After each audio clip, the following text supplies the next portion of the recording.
Chapter 4132. As Yu listened, he recalled the words that Gong Fan left in his notebook. I don't want to play games with Xiao Yichen anymore. He's always dragging me down. How can he be so stupid? Moreover, this game is so boring. It's a waste of time.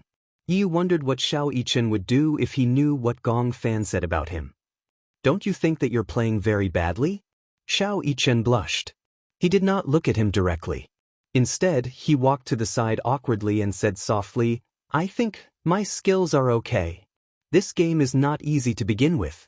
It's already not easy for me to play it like this. If it's a solo match, I can make it to the final circle. Wow, is this something worth bragging about? Yi was curious. What was so charming about this game that even his picky brother had fallen for it? He heard that his uncle and daddy had fallen for the game as well. He logged into the game and was matched with an opponent. The next second, the screen was loaded into the spawn area. Yu realized that his character was a girl. He was wearing a white shirt and a skirt with a pair of sunglasses. It reminded him of how Lisa would look like when she grew up. The spawn area was noisy. As the microphone was connected to the public channel, it was extremely noisy. Yu found the switch to turn off the microphone. Suddenly, a voice entered his ears. Are you a big sister? Yu was shocked. When he came to his senses, he realized that a man with a rough appearance and a soft voice was standing in front of him. It was as if he could see the man's curious gaze through the screen. Just as Yu was about to turn off the voice chat, Xiao Yichen covered his earpiece and spoke into the microphone with a coquettish voice. Big brother, how old are you? Wow. The man immediately looked at Xiao Yichen's avatar. Yu turned his view as well, only to see that little Yichen had also created a female avatar.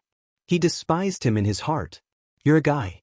Why are all your avatars female? Xiao Yichen covered the microphone and complained, because the men in this game are all unshaven. They're so ugly and rough. Then he spoke into the microphone, Big brother, can you take me to chicken dinner? Yu's forehead was covered in cold sweat. Little Yichen had yet to change his voice. Before that, his voice was no different from a girl's. Then, through the microphone's rendering, the male player on the other side quickly believed her. Wow, it's really a girl. His teammate ran over from the side and reminded him, don't be fooled. There are a lot of players pretending to be girls these days. Do they have voice-changing software? Little Yichen immediately said in a coquettish tone, I'm not pretending. Only an idiot would believe it. How could a woman claim to be a girl? Yu thought that no one would believe Xiao Yichen's words. However, he had obviously overestimated the IQ of this nerd in the game. You sound like a girl. You sound like a soft girl. Girl, your voice is so nice. What's your name? Xiao Yichen held back his laughter and smiled. Yueyao. Yu could not hold it in and almost spat it out. Chapter 4133. Little Yichen was simply out of his mind. Even his own sister was being cheated by him? Yu was speechless. If Yueyao finds out that you've tricked her like this, she'll definitely draw circles and curse you. You said it yourself. How could a sister bear to draw circles and curse her own brother? The game had begun. On the plane, the two men were still chatting with Xiao Yichen. It was obvious that they believed that Xiao Yichen was really a girl. Along the way, they kept beating around the bush. Miss, how old are you this year? I'm 18. Do you have a boyfriend? Why would an 18-year-old have a boyfriend? I'm so addicted to gaming that I'm not in the mood to date. Yu was expressionless the entire time. All she could do was listen to Xiao Yichen's nonsense. Miss, where do you want to jump to later? The military base. There's a lot of people at the military base. Miss, you have to protect me. Xiao Yichen grinned. Sure. Give me the guns you picked up and I'll protect you. Okay. That's great. Miss, you're going to carry us. The game was a two-player team. The two men were in the same team.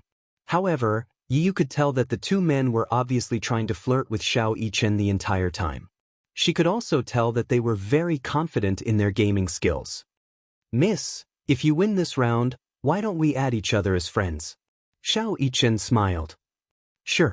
Oh right. Who's your other teammate? Xiao Yichen glanced at Yu Yu and explained, she's my sister. Sister? Yes, her name is Lisa. What's her English name? It's very Western. Xiao Yichen winked at Yu Yu. Sister, say something. Yu Yu ignored him. The two men coaxed her. Miss Lisa, say something. Yu Yu forced out a few words. I don't feel like talking. Xiao Yichen explained, it's her first time playing. I pestered her to team up with me. Otherwise, it's too boring to play alone. Yu Yu rolled her eyes again. Xiao Yichen was good at bullshitting. Didn't he blush when he said that? Xiao Yichen marked the military base and teach Yu Yu how to parachute jump. When they were near the base, Xiao Yichen said, jump. The four of them jumped. Yu Yu did it. Yu Yichen, S got Yu Yichen he Yu O's he was in the S. Once they landed, they had to search for equipment. By searching for equipment, they were searching for guns. There were a lot of people in the military base. It could be said that it was a sea of people. Many people chose to stay in the military base. The game's effects were very realistic. After Yu Yu landed, she immediately followed Xiao Yichen into a room. When they entered the room and their characters stopped moving, they could hear many footsteps passing by outside the window. Little Yichen's expression tensed up instantly. I think there are footsteps. Someone's here. Someone's here? Xiao Yichen shushed her and listened carefully. He immediately turned the camera to the window and said to Yu Yu, I'll keep watch. You go and search the room for guns. Chapter 41-34. It looked like a box with bottles and jars inside. The words, First Aid Kit, were written on it. However, he did not know what this item was used for. Just as Yu Yu was about to ask, Xiao Yichen asked curiously, Did you pick something up? Yes, I picked it up. What is it? First Aid Kit. Medicine. Little Yichen immediately leaned over to take a look in disbelief. His eyes widened. Are you that lucky? In this game, other than first aid kits, painkillers, energy drinks, and epinephrine from the airdrop, there was also a first aid kit. This item could instantly replenish one's health points. The other items could only be replenished bit by bit.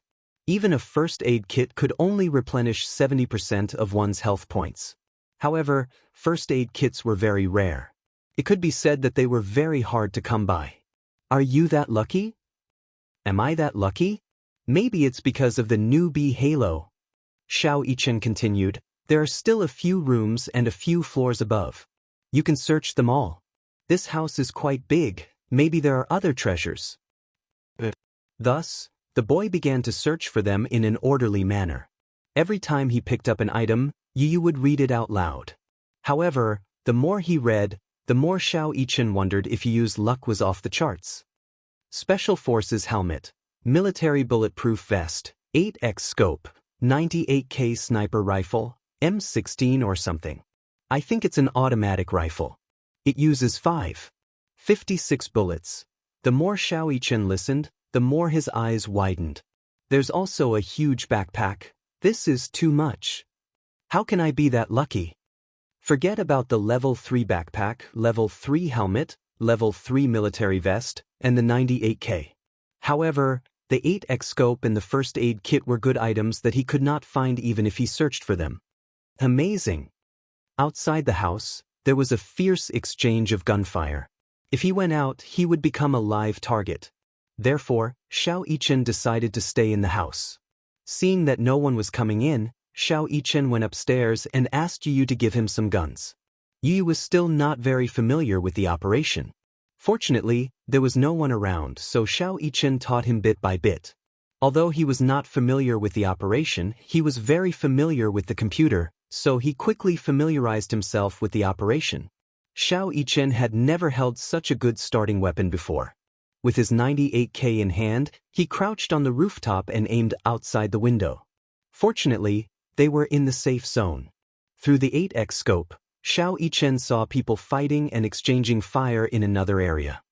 He realized that the two most ferocious fighters were the two men who had hit on him on the plane. It wasn't far from him. The gunfire soon stopped. Xiao Yichen saw that the two men were looting the bags, so he asked Yu Yu to follow him and ran towards the two men. When he got closer, he hid behind a bunker and asked, Little brother, did you pick up a good gun? Little sister, you're not dead. That's great. The two men returned with a full load and threw a pile of good equipment in front of him. Snatch it, a 4x scope, 8 first aid kits, and a lot of ammo. I'll give it all to you. Wow. Are you really giving it all to me? Xiao Yichen pretended to be overjoyed, and his voice became even more coquettish. Yu shuddered when he heard this. How mushy. Chapter 41:35. However, it was obvious that these two young men obviously fell for this trick. Miss, your voice is so gentle. Miss, come with us. We'll take you to chicken dinner. Let's play together in the next round. Xiao Yichen said sweetly, sure. As he spoke, he winked at Yu smugly. The smugness on his face was obvious. Yu twitched his lips and said coldly, I want a first aid kit too. Wow. Although Yu's voice was cold, it sounded like a young girl's voice. Moreover, he spoke softly. Through the earpiece, it sounded like a lowly's voice. A man walked over and whispered, just now. I found a first aid kit. Here, take it. As he spoke, the man threw a first aid kit in front of Yu. Yu picked it up with a clear conscience. Xiao Yichen did not know whether to laugh or cry. The four of them formed a temporary team. They found a car and drove to another city. At first, Yu felt that it was a little boring. However, he gradually realized that there was something fun about this game. The fact that so many people were playing this game proved that it had a certain charm to it. For example, this game did not have the messy marksmanship of other FPS games. It only had attentiveness, eyesight, and hearing. Being observant and alert was the only way for this game to last until the end. According to Xiao Yichen, if Gong Fan played this game, he would have an 8x scope. Yu did not understand what he meant by an 8x scope. Little Yichen said that as long as Gong Fan was staring at the screen, even if it was a figure smaller than a sesame seed on a distant mountain peak, he could see it. Without any background, he could simply use a rifle to blast that person's head off. There were a few times when people suspected that he was cheating and reported him. However, after the official investigation, there were still some people who were unconvinced that there was no cheating involved. Once, he was matched with a professional player who specialized in doing live broadcasts of this game. When he was a streamer, he was shot in the head by Gong Fan. When he watched the replay and saw that Gong Fan did not have a scope, he naturally thought that he had used X-ray vision and auto-aim. As a result, there was a huge commotion. However, in the end, the officials checked and found that Gong Fan did not use a plugin. They also analyzed the aiming trajectory and thought that it was a visual recognition and a holographic sight. The streamer was slapped in the face and had nothing to say. His popularity dropped immediately. After all, slandering other players for cheating was a shameful thing in the gaming world. There were many cheats in this game. However, there weren't many players like Gong Fan who played as if they were dead.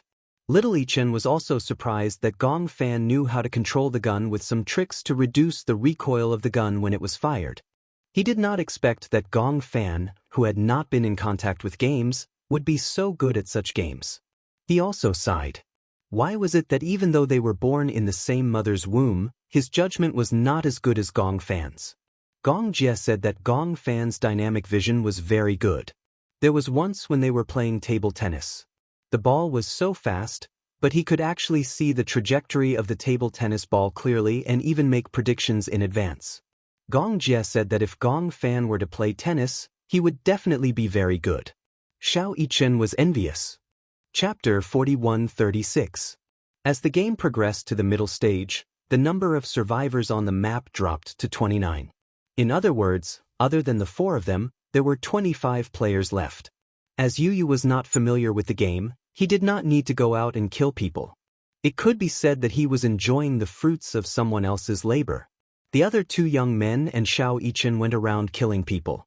The three of them had a huge advantage in this two-player competition. Yu was in charge of searching house by house under their cover. Gradually, the four of them became very well equipped. Each of them had at least 10 first aid kits. Even the level 3 backpack was full of bullets. Xiao Yichen asked Yu to keep 60 bullets for himself and give the rest to him.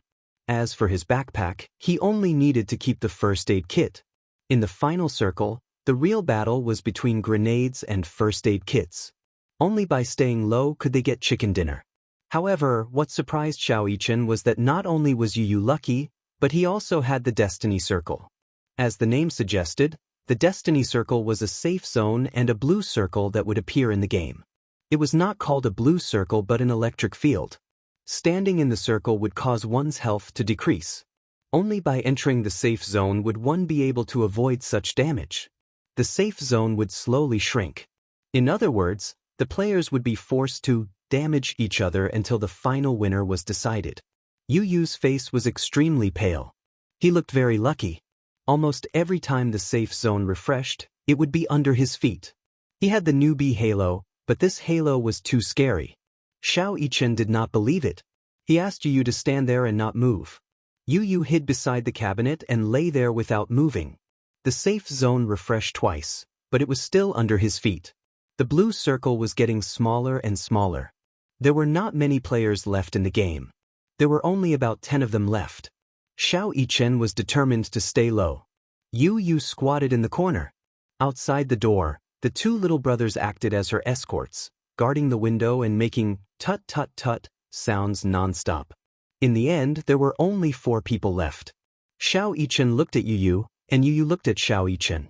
Clearly, they did not understand what he meant. Only 4 people left. Xiao Yichen whispered, "Should we get rid of those 2 boys so that we can get the chicken dinner?" Yu Yu's lips twitched. "I don't think that's a good idea. After all, they have protected us all the way. If it weren't for them, we wouldn't have been able to fight so smoothly. Are you trying to burn the bridge after crossing the river?" Xiao Yichen felt a little guilty when he heard that. Originally, he was also a little guilty. After all, these 2 little brothers were sincerely good to him. He couldn't bear to stab such kind-hearted little brothers in the back. Not long after, the 2 little brothers also came upstairs. "Miss, there's no one else. It's just the 4 of us. We promised to get the chicken dinner. Why don't we jump into the blue circle and let you guys get the chicken dinner? What do you think?" The little brothers obviously had the spirit of self-sacrifice. They had protected Xiao Yichen and Yu Yu all the way.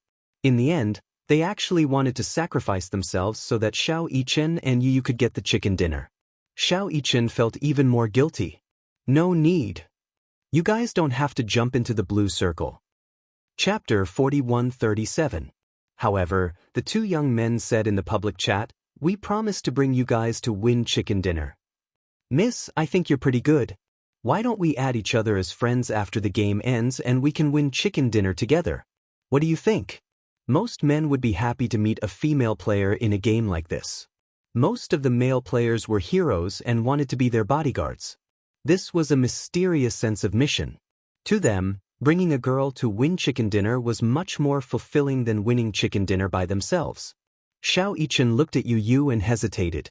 Should he tell them the truth? They would be disappointed and aggrieved, right? However, just like what Yu Yu had said, there had to be a winner at the end of the game anyway. At most, he would reveal his identity and see what their decision would be.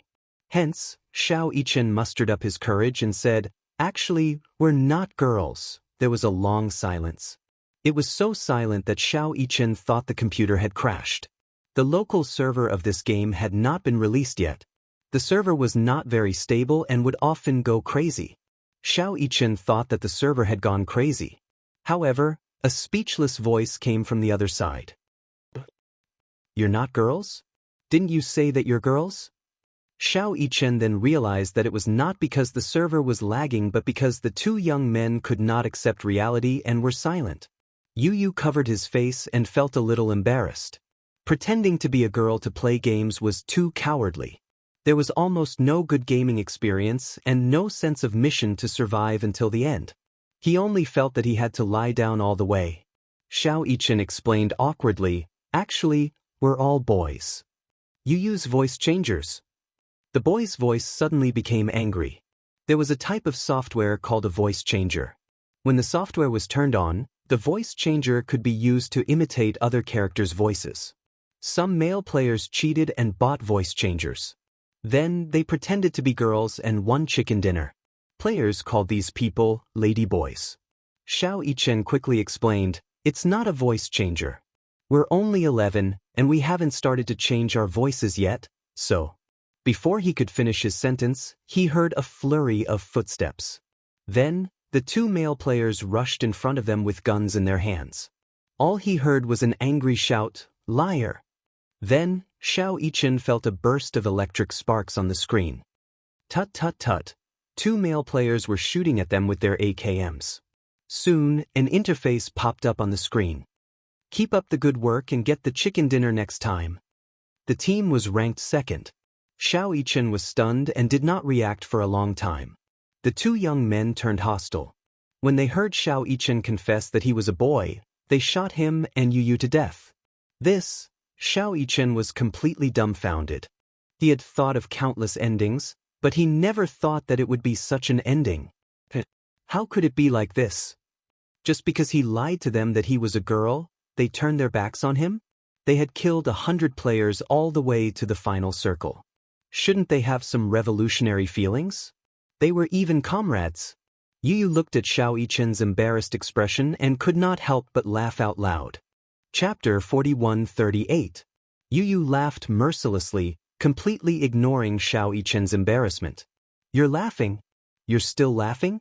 You still have the nerve to laugh? We almost got chicken dinner. What do you mean by, we? Yu held back her laughter and said seriously, from the beginning to the end of the game, I don't think we contributed much. What do you mean we didn't contribute much? We cheered them on and even helped them search for first aid kits. Didn't you give them all 3 first aid kits? I felt guilty and knew that I shouldn't have lied to them that I was a girl, so I came clean. They didn't have to be so heartless. They even turned their backs on us and shot us to death. You couldn't hold it in anymore. If Yueao grows up and finds out that you used her name to cheat others, let's see how she'll deal with you. When Xiao Yichen heard this, he didn't think much of it. That'll happen when she's older. Suddenly, footsteps could be heard outside the door. Brother, speak of the devil. Yu left the computer table and walked to the door. He saw Yueao standing outside the door in a little dress. She looked up at Yu with a smile. It's time to eat. Mommy told me to call you guys. Yueao, good girl. Yu picked Yueao up and hugged her like a glutinous rice ball. He couldn't bear to let her go. Yueao was already more than 3 years old. Gradually, her facial features became more and more mature. The amazing thing was that Yueao and Mu Yaja didn't look much different from each other. Perhaps it was because their daddy's genes were too strong. Old people always said that boys usually looked more like their mothers, while girls looked more like their fathers. However, Yu and Xiao Yichen, this pair of twins, looked more like Mu Yaja. She had thought that when Yueao grew up, she would be more like Yun Shirshir. When she was young, she looked very similar to Yun Shirshir. However, as he grew bigger and bigger, other than his eyes and skin, the rest of his body started to resemble Mu Yaja. Yueao's skin was very white, even whiter than Yun Shirshir's. It was not an exaggeration to describe her as milky white. She had the rare snow-white skin of Asians. Her curled eyelashes were also occupied by him. At first glance, she looked like a doll. Yun Shirshir especially loved to dress her up. Dresses, princess outfits, she was so happy to dress her up. Every girl had a dream of being a princess. Even after they grew up, this dream remained. However, some people were lucky enough to keep this dream alive, such as her. She poured all her dreams of being a princess onto Yueao. From the princess room to the princess dress, Yun Shirshir couldn't wait to pamper Yueao. However, she was still the most strict with Yueao. After all, if she wasn't strict, Yueao could be said to be omnipotent at home. Too many people doted on her.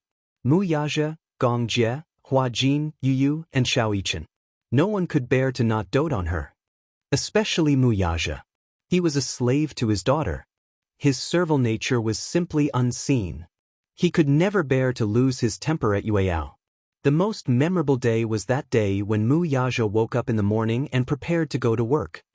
He stood in front of the mirror and combed his hair. Usually, he didn't allow others to touch a single strand of his hair. Even Yun Shirshir had limited privileges. Chapter 41:39. Every morning before he went to the office, he would meticulously fix his hair and style it with mousse. Yueyao suddenly woke up and opened her mouth to ask for daddy. He walked over and picked her up. His hair was not fixed yet, but the little princess already thought that his hair looked good. She grabbed it with her little hands. Wuxia did not allow it and patted her little hands. As a result, her rebellious heart was aroused. The more her daddy did not allow her to touch it, the more she wanted to touch it. Her little hands scratched wildly, messing up his hair. Xianxia walked over and saw Wuxia carrying Yueyao. She looked helpless, but she could not bear to scold him. That day, a certain someone went to work with this messy hair. It was said that Lu Jinyu and Jiang Xin had been secretly laughing at him behind his back. It was unprecedented for their boss to appear in the office with a head of messy hair. However, his hair had already been fixed. Unless it was washed, it really could not be fixed. When asked for the reason, Wuxia was even proud of his little princess's masterpiece and said that Yueyao had personally done it for him. Lu Jinyu and Jiang Xin were amused when they heard that. They laughed at him for being a clown. Wuxia said half-jokingly, "Who asked me to only have one daughter? If we have another one, it won't be just one." Jiang Xin also joked. Lu Jinyu bumped his shoulder. "Are you stupid? Boss only has one daughter. There won't be any more in the future. What's wrong? Have you forgotten?" Lu Jinyu was speechless. Boss had a sterilization operation. "Ah, I remember now." Jiang Xin only then remembered that after Yueyao was born, Wuxia had a sterilization operation. A son and a daughter. Could be said to be perfect. He had nothing to be regretful about. Yu hugged Yueyao and teased her while saying meaningfully, "Yueyao, in the future, don't play with that brother of yours. He even cheated his biological sister. Let's ignore him." With that, Yu carried Yueyao away. In the room, Xianxia was dumbfounded as he watched Yu leave with Yueyao in her arms. "When did I?" he muttered and chased after her. Yu enjoyed spending time with Yueyao. Yueyao liked to pester him to play games. However, he was only 3 years old after all. The games he played were naturally the most childish of all. Yu had long passed the age of playfulness. He matured much earlier than other children, so he was not interested in most of the games that Yueyao liked to play. But as long as it was something Yueyao liked to play, he was willing to be patient and play with him wholeheartedly. Yueyao likes to play with dolls. For this reason, Wuxia specially decorated a room for dolls. The room was very small, but all the wardrobes and furnishings were custom-made according to Yueyao's height. The wardrobes were filled with dolls' clothes and toys for playing house. Yueyao likes to dress the dolls. Every time she pulled Yu into the room, she liked to change the clothes for each of the dolls. At this time, Yu would style the doll's hair according to the clothes that Yueyao changed. The siblings would also study how to braid the hair. Yu thought to himself, "Let's just treat it as practice for the dolls." When Yueyao grew up, the hair braiding technique that he had practiced would come in handy. Hence, sometimes, Yu played even more seriously than Yueyao. Chapter 4140. If it were Gong Fan, he wouldn't be that interested in dolls. However, if Yueyao pestered him to play with her, he would be very willing. For some reason, if Yueyao pestered and pestered them, no matter which family member it was, they would feel a great sense of accomplishment. Making Yueyao like them was a great source of pride. He remembered that once, Yueyao pestered Gong Jie and asked him to hug her. It wasn't an exaggeration to say that Gong Jie bragged about it for half a year. "Yueyao likes it and wants me to hug her. My niece is especially clingy to me." It seemed that this gave him a great sense of accomplishment. Because of this, Wuxia muttered in his heart. That day, it was just that he wasn't around. If he had been around, Gong Jie wouldn't have had the chance to appear. However, Gong Jie felt indignant. He felt that as an uncle, his charm was not inferior to Wuxia's at all. One was a father, the other was an uncle. They were at loggerheads. Gong Fan liked Yueyao very much. Perhaps this kind of affection was second only to the kind of affection he had for Xianxia. When he was with Yueyao, even if the little girl was noisy, his heart would feel very peaceful and beautiful. The most beautiful thing in the world was when she was noisy and he was laughing. When Xianxia came to the living room, he saw Yueyao sitting in Yu's arms, holding a pizza and eating it with relish. This pizza was made by Xianxia. Recently, she wasn't very busy, so she started to learn how to bake. Not to mention, she really didn't have any talent at all. Thus, after asking many friends for help, she finally managed to buy a few baking recipes. She also spent a lot of money to buy a super expensive smart oven. It was the kind of oven that even idiots wouldn't burn. In the recipe books, no matter what ingredient it would be labeled with the amount, the number of grams, and so on. Xianxia strictly followed the recipe books and learned to cook step by step. She even used test tubes to control the amount of sugar. With the help of other tools, she finally made a few finished products. This plate of pizza was her successful product. Although it wasn't as delicious as it was comparable to the pizza in the restaurant. Yueyao was a picky eater, just like Wuxia, but she could not bear to part with this pizza. Xianxia felt a great sense of accomplishment. "Where's Daddy?" Little Yichen sat down in his seat and looked around. "Why isn't Daddy back yet? He has to work overtime today for a meeting, so let's eat first and not wait for him." "And he's not coming to eat?" "Probably has a dinner appointment." Wuxia rarely had dinner parties unless it was an important one that he could not refuse. Only then would he not return home for dinner. It must be said that Xianxia's marriage to Wuxia was truly a marriage of love. In the entertainment industry, there were many people who were jealous of her. Most female celebrities who married into rich families looked glamorous on the surface, but in reality, they had to swallow their own bitterness. Everyone was waiting. When Xianxia's scandal was exposed, the reporters from the gossip magazines were also eager to take pictures of Xianxia's unfortunate marriage. Almost every time there was any news, these reporters would be on the move. They remembered one time when a reporter took a picture of Wuxia hugging a woman as he went in and out of a shopping mall.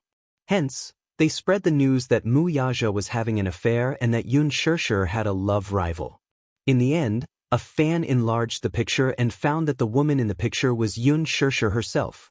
The loving scene between the husband and wife made many people envious. Chapter 41-41. This piece of news also became the biggest joke at that time. Some people laughed at how the paparazzi had resorted to all sorts of underhanded means to smear Xianxia and Wuxia's marriage in order to hype up the news. Some people envied Xianxia for marrying for love. There were so many female celebrities in the entertainment industry, but Xianxia was not the only one who had successfully married into a wealthy family. However, there were not many lucky people like Xianxia. In fact, there were none at all. Most female celebrities, especially those in the entertainment industry, dreamed of marrying into a wealthy family. However, all the rich young masters knew in their hearts that celebrities who came from the entertainment industry would not be able to survive in the industry if they did not have some tricks up their sleeves. Hence, they knew very well that celebrities weren't that great and weren't that great. Therefore, most female celebrities who married into wealthy families did not lead happy lives. Even if their husbands were extremely wealthy, it was already extremely difficult for them to maintain their status after marrying into a wealthy family. There was no need to think about how many colorful banners their husbands had outside. Some men would even brazenly bring other women into their homes and have several women serve one husband. As wives, they could only swallow their bitterness. Because the family's finances were controlled by the men. After marriage, many female celebrities retired or were in a semi-retired state. The most pitiful thing was to marry a rich second-generation heir and live a good life. In the end, after 3 years of marriage, they found out that their husband was a fake rich man who was on the verge of bankruptcy. They were ridiculed for nothing. This female celebrity wanted a divorce so that she could make a comeback and start acting again after the divorce. However, her management company warned her that when she announced her retirement, she had said that she had married for love. If news of this divorce got out, the public would laugh at her for marrying into a wealthy family for money. Now that her husband was bankrupt, she wanted a divorce. That was too worldly. Her image was not flattering. Therefore, the public relations company created an image for her. In order to repay her husband's debts, she made a comeback to support her family. In short, the entertainment industry was full of different kinds of people, but most of them did not lead a good life. Therefore, her life was not satisfactory. So many people hoped that Xianxia would not lead a good life. It was as if their mentality could only be balanced if she did not lead a good life. Otherwise, so many people who married into wealthy families were unlucky. Why should she be happy?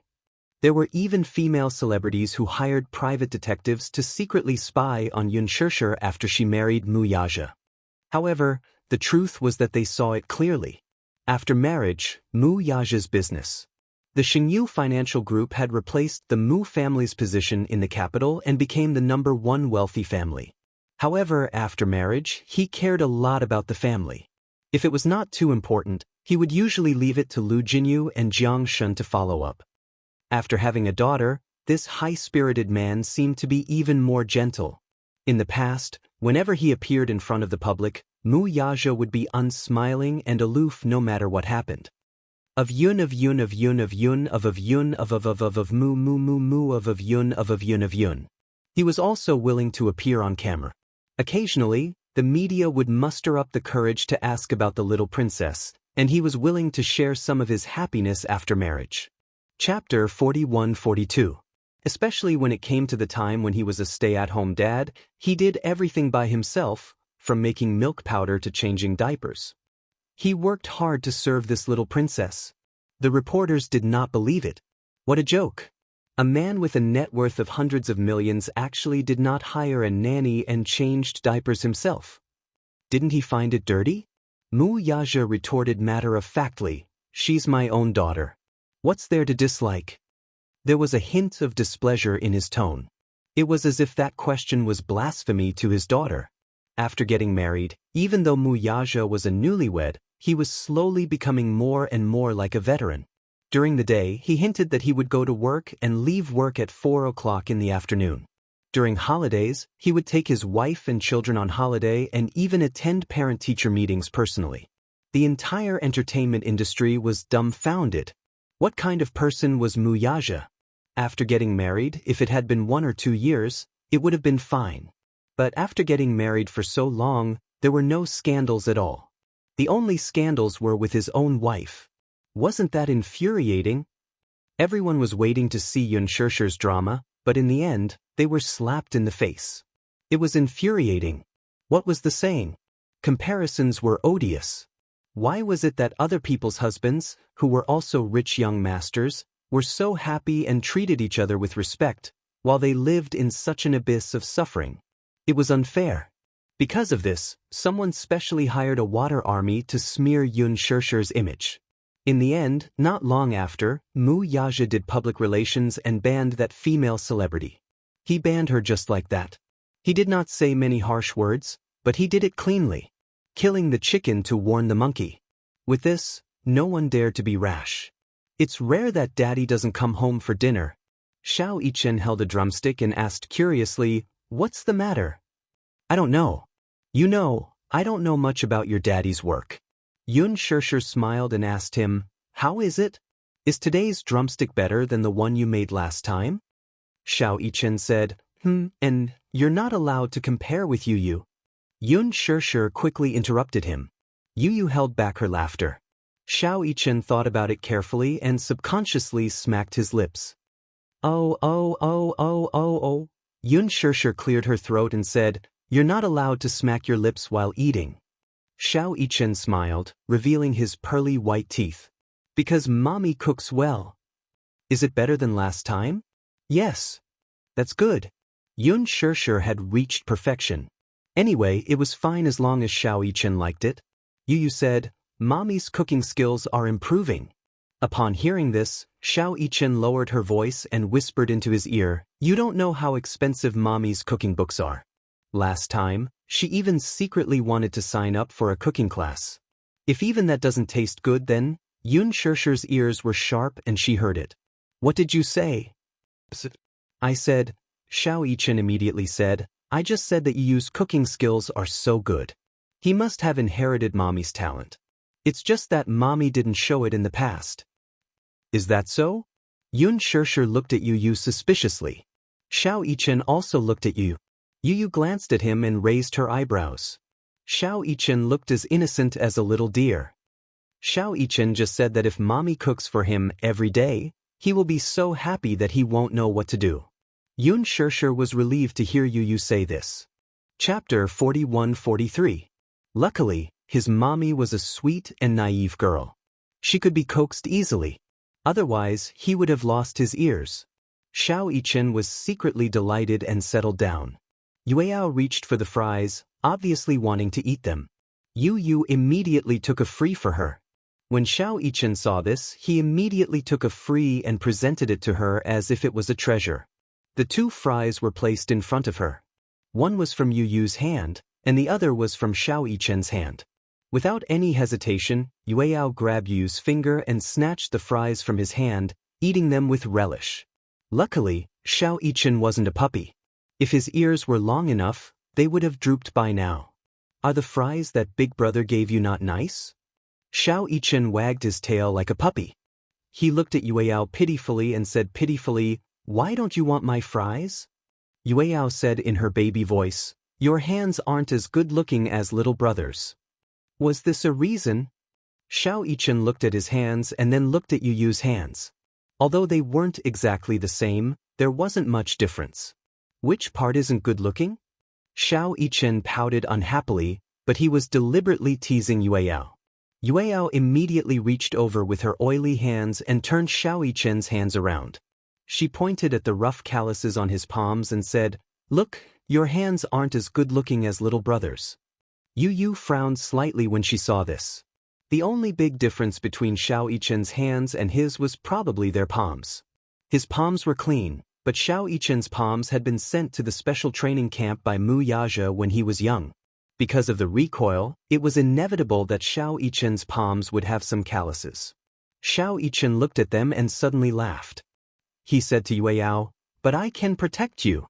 If anyone dares to bully my little sister in the future, I can take them down with one hand."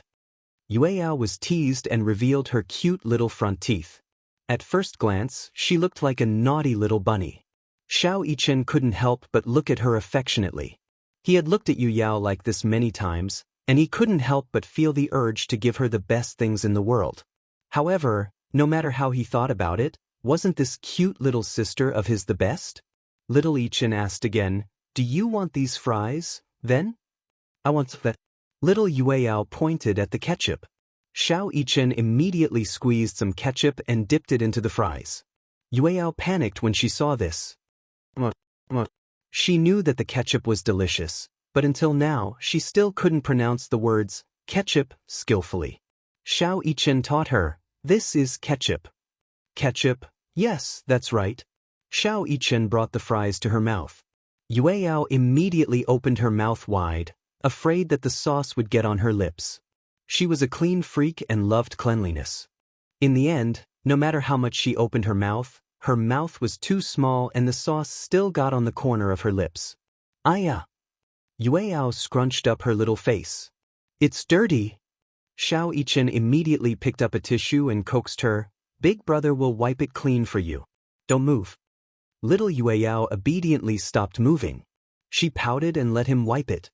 Yu didn't know whether to laugh or cry when she saw this. "Don't wipe it. It'll get on your lips later. Can't we wipe it together?" Chapter 41-44. However, Yue refused to comply and said seriously, "No. If I don't wipe it clean now, it will get on my clothes. It's so uncomfortable, huh?" Xianxia laughed. Now that Yue was all grown up, she had her own way of speaking and slowly had her own ideas. It was quite fun. Xianxia smiled as she watched the scene. Suddenly, she felt a little worried. Sometimes, the happier one was, the more afraid one would be. This kind of happiness was too short. She knew very well that no matter who it was, life would not be smooth sailing. The happier one was, the more uneasy one would feel. Hence, the more uneasy one was, the more one cherished it. After dinner, Yu and Xianxia took Yue for a walk. In the past, Xianxia was still worried. However, after thinking about it, she felt that with Xianxia around, he would definitely be able to protect Yue and Yu. Hence, gradually, Xianxia felt more at ease. Xianxia and Yu took Yue for a walk. Xianxia was about to wash the dishes when her cell phone suddenly rang. She walked over and picked up her cell phone. She thought that it was Mu Yaja calling, but when she looked at the screen, she saw that it was an unknown number. She thought that it was a prank call and wanted to reject it. However, when she saw that it was an international number, she picked it up curiously. Is this Xianxia? I'm Alice. Alice's serious voice came from the other end of the line. Xianxia heard this and nodded. Yes, it's like this. Usually, Hua Jin would call me at this time every day. However, he didn't call today.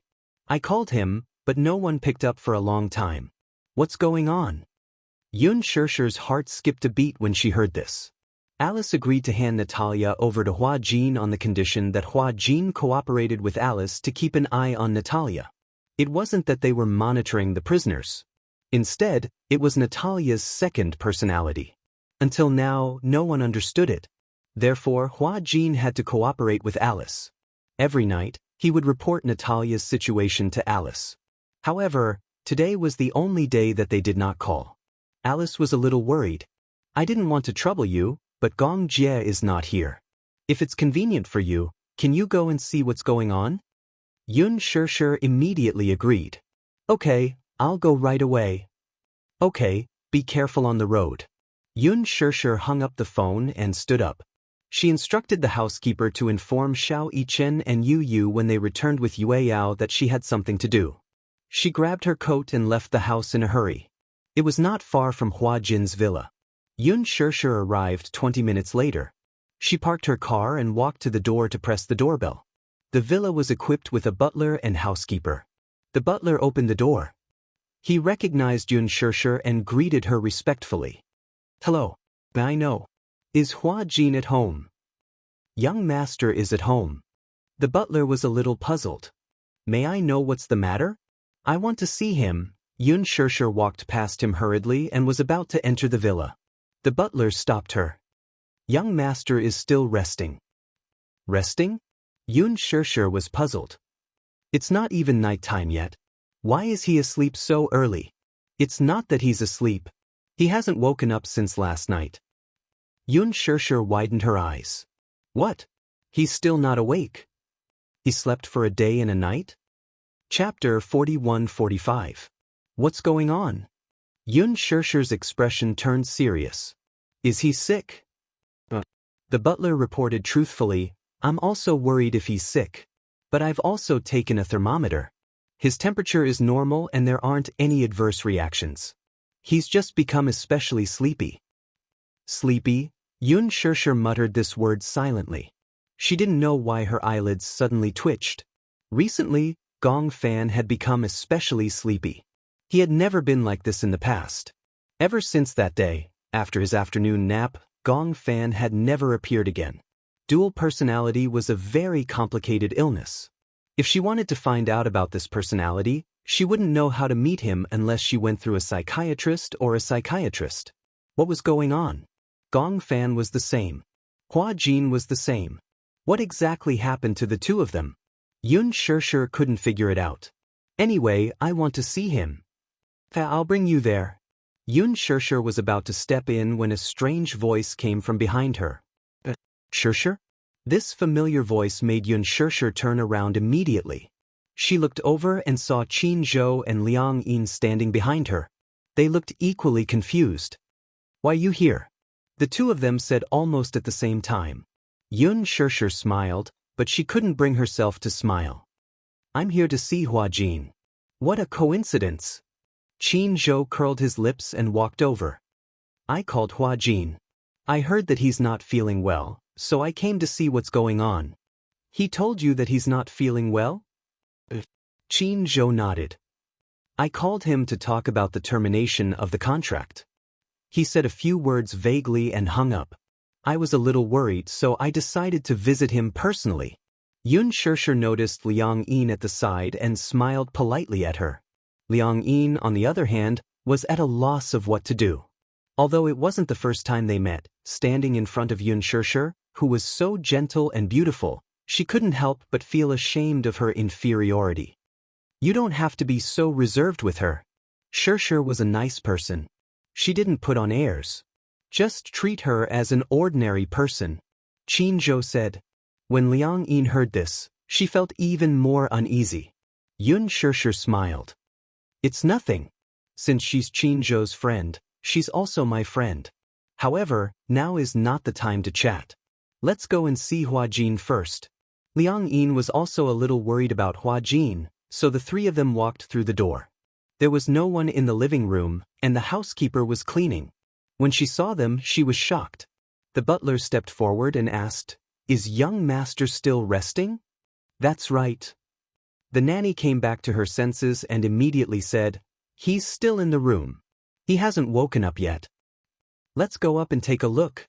Xianxia and Qinzhou exchanged glances and instructed Liang Yin to wait downstairs. The two of them hurried upstairs. When they reached the bedroom door, Qinzhou knocked on the door and called out a few times. When there was no response, he opened the door and walked in. The moment he opened the door, he happened to see Huajin getting out of bed and walking over. When the latter saw them, he was stunned for a moment. "You guys. Why you guys here?" Seeing that Huajin was safe and sound, Xianxia heaved a sigh of relief. Her knitted brows finally relaxed a little. "It's good that you're okay." She had been frightened. She had thought that no one cared about him because he was sick. Chapter 41-46. Seeing that Xianxia and Qinzhou's expressions had changed from anxiety to relief, Huajin was even more perplexed. "Look at you guys making a fuss over nothing. I thought I was terminally ill." "Who knows? The butler said that you've been sleeping since last night and haven't woken up yet. Alice also said that no one answered her calls. Otherwise, we wouldn't have been so nervous." Qinzhou frowned. "Didn't you say that you weren't feeling well?" Huajin's heart warmed when he heard that. It turned out that these two fellows had rushed over in a hurry just for this matter. "I'm fine, don't worry. It's just that I really don't feel well. I don't know why, but I feel like I can't wake up." He held his heavy forehead and sat down on the edge of the bed unsteadily. Qinzhou walked over and realized that his face was inexplicably pale and bloodless. "What's the matter? You don't look well." Xianxia noticed it too, and her heart clenched tightly. Huajin shook his head.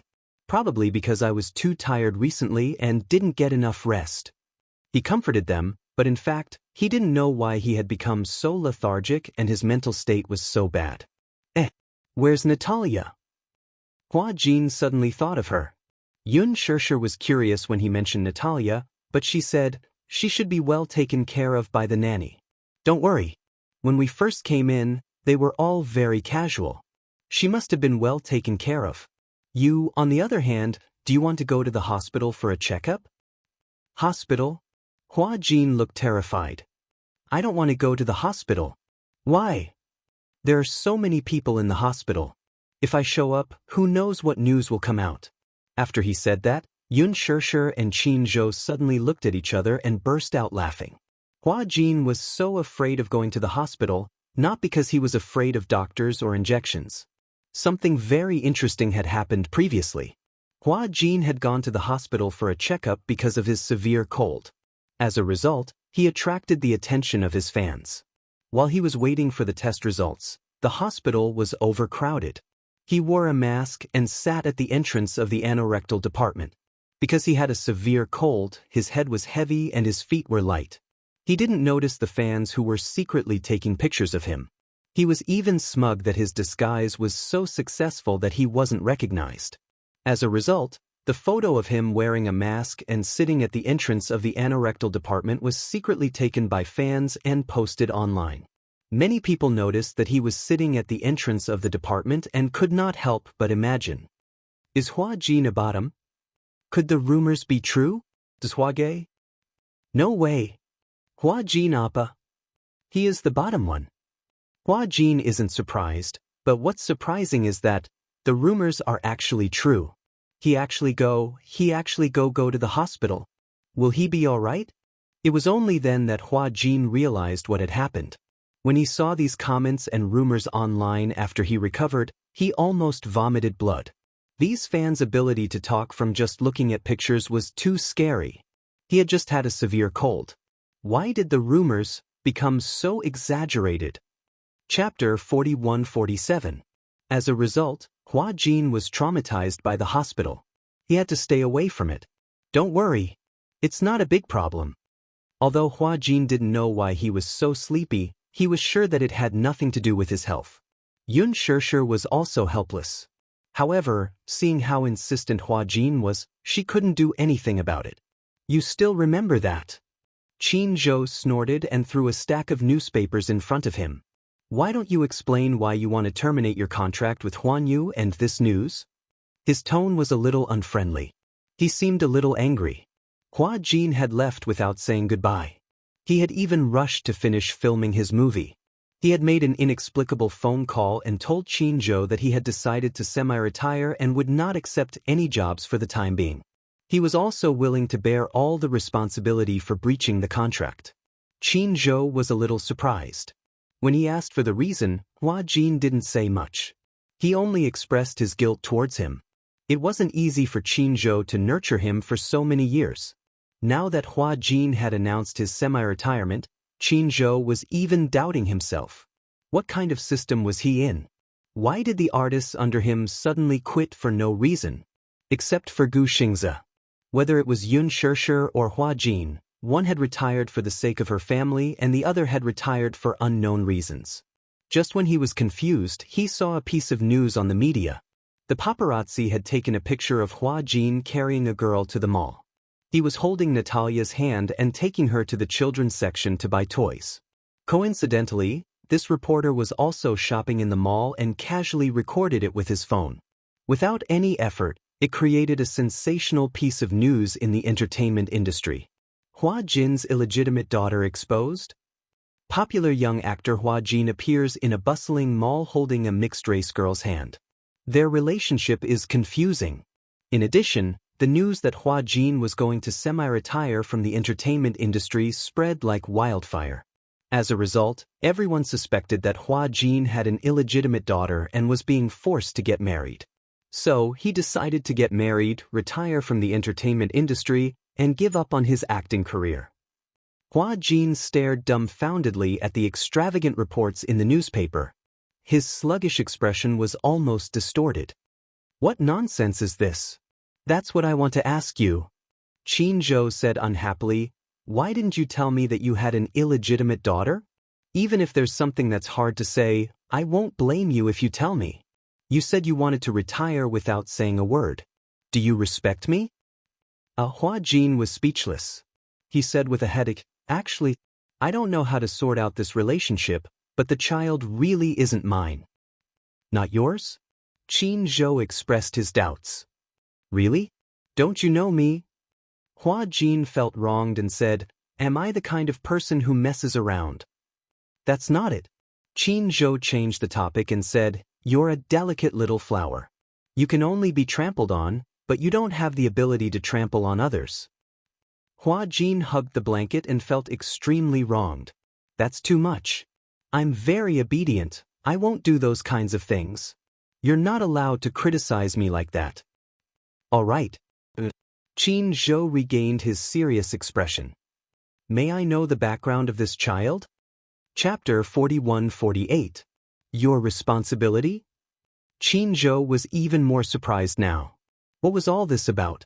Yun Shishir explained, this is a girl that my brother asked Hua Jin to take care of. She has a split personality and needs to be adopted and taken care of. She also needs treatment. Initially, I wanted to adopt her, but you know my family situation. Yueyao needs someone to take care of her. Yu, Xiao Yichen and now Lisa. I can't do anything else. So, I had no choice but to ask Hua Jin to take care of her. Qin Zhou's astonished gaze landed on Hua Jin. Hua Jin looked like a wronged kitten. Actually, Yun Shishir felt very guilty about this. Although Gong Jie had given Hua Jin quite a lot of compensation, asking Hua Jin to take care of a child was like kidnapping his life. It didn't matter whether he was willing or not. After all, Hua Jin had no experience and would be a burden to him. However, Hua Jin accepted it silently. Yun Shishir was quite surprised that he was willing to take care of Natalia and even retire from the entertainment industry. Yun Shishir briefly explained the situation to Qin Zhou. After listening to her explanation, Qin Zhou understood the situation. I'm here today to deal with the termination of the contract. As he spoke, Qin Zhou threw a letter to him. Hua Jin tore it open and read through the document with a look of astonishment on his face. What's wrong? Qin Zhou raised his eyebrows.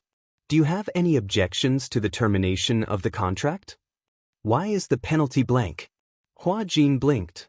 Do you want me to fill it in? Qin Zhou glanced at him coldly. If you follow the rules, you'll have to pay the company at least 8 figures. 8 figures? Hua Jin sucked in a breath of cold air. Although Gong Jie had promised him that he would help him pay the penalty, he was still shocked when he heard the amount. However, Qin Zhou actually didn't want him to pay. Surprise! What a good person! Hua Jin was so touched that he covered his mouth and tears streamed down his face. Boss Qin, you're really… Shut up. Qin Zhou was still a little annoyed. He was still a little depressed. He had originally planned to make Hua Jin the top star, but in the end, he was a disappointment. He wanted to retire, and the reason was that he had to take care of his child. What a weird reason. However, for the sake of his boss, Qin Zhou had to give her face. Forget it. Qin Zhou waved his hand. If you're still willing to act in the future, I'll help you find resources. If you don't want to, then just stay at home and be a stay-at-home dad. Thank you, Qin Da. Hua Jin almost hugged the man's trousers and burst into tears. I'm still a little reluctant to terminate the contract. Don't. Qin Zhou pushed him away in disgust. Hurry up and terminate the contract. I've had it with you. Hua Jin, what happened to the revolutionary camaraderie? Qin Zhou threw the pen to him. Hua Jin took the pen and signed the termination agreement obediently. However, he didn't know why, but after he signed his name, he felt an inexplicable sense of loss. Although he had said earlier that he wanted to quit the entertainment industry because he had had enough of it, when it came to leaving, he actually felt a little reluctant and hesitant. The entertainment industry had taken up almost half of his life. It gave him loneliness, glory, belittlement, and limitless glory. Chapter 41-49. Yun Shishir looked at Hua Jin's lonely expression when he signed the contract and couldn't help but feel her heart ache. She understood Hua Jin's complicated feelings about the entertainment industry. It wasn't home, but it was home. For a moment, he actually felt reluctant to leave. Yun Shishir immediately comforted him. Don't feel sad. If you feel reluctant, you can take on a good script if you see one. Hua Jin smiled. It's okay, I'm just being a little pretentious. After all, I've been in the entertainment industry since I was a teenager, so… He smiled. It's okay. After a pause, he suddenly thought of something. He frowned and thought of Natalia. Ah, Natalia. Yun Shishir was also puzzled when she heard him mention Natalia. Where is she? I don't think I saw her. She should be in her room. Hua Jin was a little puzzled. He didn't know when it happened. He felt like he had slept for a long time. When he woke up, his head was a little swollen, but he couldn't remember what had happened. He vaguely remembered that after Yun Shishir, Yu, and Xiao Yichen left, he didn't remember what happened after that. Hua Jin went to Natalia's room, but the room was empty. Just as he was about to leave, he saw a beautiful crystal ball on the table. Before he could take a closer look, he heard Yun Shishir and the nanny's voices outside the door. Young Miss is in the back garden. Back garden? I saw her playing on the swing in the back garden. Hua Jin walked out of the door. When the nanny saw him, she greeted him respectfully. Young master, is she in the back garden? Yes. When the nanny saw Hua Jin, her face finally relaxed. You're finally awake. I thought you weren't feeling well. Hua Jin waved his hand. It's okay, I'm fine. I'll go check on Natalia. Yun Shishir suddenly called out to him. Actually, I'm here because I'm worried about you. You didn't pick up your phone. I'm worried that something might have happened to you. Hua Jin didn't think much of it. What's there to worry about? Alice called you, but you didn't answer. She needs to know Natalia's situation at all times. You understand? Hua Jin frowned and nodded. Okay, I'll give her a call later. Yun Shishir nodded and felt relieved. She looked at Qin Zhou and said, Then I'm going home. There are 3 little guys waiting for me at home. Alright. Hua Jin looked at Qin Zhou. What about you? Qin Zhou raised his eyebrows. It's my first time here, and you're in a hurry to chase me away? Hua Jin. I have no intention of chasing you away. Qin Zhou cleared his throat and glanced at him. You haven't shown me around your new home. As he spoke, Qin Zhou looked around and clicked his tongue. The villas here aren't cheap, right? You seem to have saved up a little after all these years. He was still a little suspicious. He knew Hua Jin's income very well. No matter how he thought about it, he couldn't figure out how he could have so much money to buy a villa here. However, he didn't ask too much. After all, it was his personal matter. When Hua Jin heard this, he felt his scalp stiffen. He actually wanted to explain to Qin Zhou that he didn't buy this villa himself. Chapter 4150. However, he couldn't explain it clearly to Qin Zhou. If he couldn't explain it clearly, he was afraid that Qin Zhou would think too much. Hence, he didn't explain the origin of the villa. Forget it. I don't expect you to stay and treat me to tea. Qin Zhou's original intention was to personally hand over the contract termination letter to Hua Jin. Now that Hua Jin had signed it, the settlement document was effective. He had other things to do. He had to bring Liang Yin to a dinner later. After sending Yun Shishir downstairs, Hua Jin went downstairs and saw Liang Yin sitting on the sofa. He looked a little surprised. Why are you here? When Liang Yin saw Hua Jin, she immediately put down her teacup and stood up to greet him. I heard that you weren't feeling well, so I came to visit you. Oh, you came to visit me, Hua Jin deliberately said with disdain. Since you said you came to visit, why did you come empty-handed? Liang Yin was speechless. Hua Jin walked over and asked in a low voice, how are things going between you and Qin Zhou? Upon hearing his question, Liang Yin's face turned red. She said in annoyance, Hey, lower your voice. My voice is already very low. Hua Jin glanced at Qin Zhou. He was talking to Yun Shishir and obviously didn't notice them. Hence, he said to Liang Yin, as the saying goes, the pavilion closest to the water enjoys the moonlight first. After I terminate the contract, Qin Zhou will definitely put all his attention on you. This way, you will have more opportunities. However, as a girl, you shouldn't be too proactive. Be more reserved, understand? You really want to terminate the contract? Why? You can't bear to? Hua Jin laughed and said, I'm just fulfilling my dream in advance.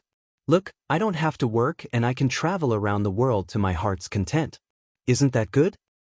Are you a mistress? Liang Yin's words were like pearls. Hua Jin's lips twitched violently. Kept woman? Qin Zhou said that with your years of income, you can't afford to buy a villa here. You must be a kept woman. Damn it. Hearing what Liang Yin said, Hua Jin was furious. Qin Zhou was actually criticizing him behind his back. Mistress. Was he that kind of gigolo? Hua Jin, I'm leaving. Yun Shishir suddenly interrupted his thoughts and waved at him. Hua Jin's smile immediately changed. He walked to the door and watched as Yun Shishir left. Then he retracted his smile and looked at the man beside him with resentment. Qin Zhou only felt an incomparably resentful gaze land on him. He was still a little surprised as to why Hua Jin was glaring at him like that. Liang Yin snickered behind him. Qin Zhou was speechless. Why are you staring at me like that? Nothing. Hua Jin said angrily, didn't you say you were busy? If there's anything else, I won't keep you. This was a serious order to chase him out. Qin Zhou was secretly puzzled by Hua Jin's sudden change in attitude. However, it was getting late and it was indeed time to leave. He turned around and said to Liang Yin, let's go. We're in a hurry. Liang Yin stood up and walked to Qin Zhou's side. Seeing that Hua Jin still had that resentful expression on his face, Qin Zhou was baffled and left. It was only after the two of them left that Hua Jin finally reacted. His current state was no different from being a kept woman. Chapter 4151. Forget it. Why did he have to think about such messy things? Hua Jin took out his cell phone. As expected, he saw many missed calls. A few of them were from Alice. But did he not wake up after so many calls? He remembered that his cell phone's ringtone was set very loudly. Moreover, his cell phone was placed beside his pillow. Was he sleeping too soundly? Did he not hear such a loud ringtone? Could it be that something had really happened to him? Just as he was wondering, Hua Jin suddenly realized that his cell phone had been set to silent mode. He was even more shocked. His cell phone had been ringing and vibrating all the time. Why had it been set to silent mode for no reason? No wonder he did not wake up after so many calls. Did someone touch his cell phone? Hua Jin did not have time to think too much. He dialed Alice's number as he walked towards the back garden. The call went through very quickly. Alice's nervous voice came from the other end. Hua Jin. It's me. Phew, Alice heaved a sigh of relief.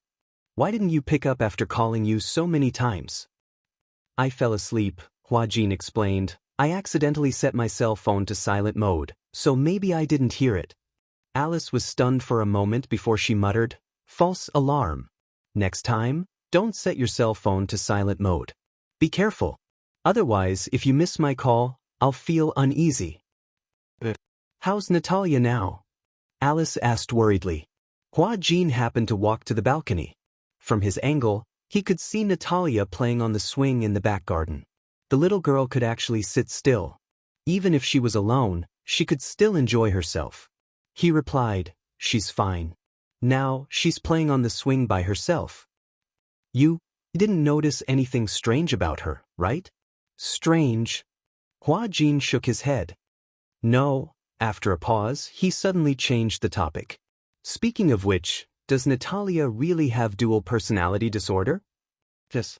What happened? So far, no one has discovered what her second personality is like. Even you don't know, right? When Alice heard this, she sighed helplessly.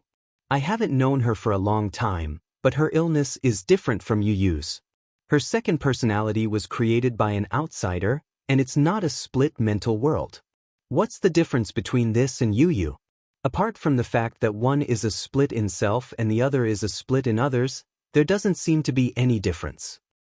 You're wrong, Alice replied. Split personalities have a strong sense of belonging to their own bodies and are independent. However, if it is created by others, it cannot be ruled out that it can be controlled. Controlled? Since Natalia's personality was created by the outside world, then it can be controlled. Then I have to suspect that her other personality can be controlled. This is not the same nature. I still don't understand. After all, Hua Jin was especially unfamiliar with this field. Chapter 4152. A scary idea? Hua Jin didn't know why, but when he heard Alice's voice, he couldn't help but feel a chill down his spine. Alice said slowly, Do you know about the Personality Society? Personality Society? This unfamiliar term made Hua Jin a little confused. He said without hiding anything, I've never heard of it. It's normal that you don't know about it. However, the Personality Society may sound complicated, but it's actually very simple. Alice explained to him. The Personality Society is a society formed by many different personalities. These personalities live in the same body, but they each have their own duties. Among the personalities, there will be a leader who will be responsible for managing the other personalities.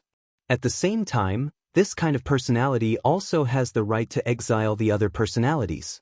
Is there such a case?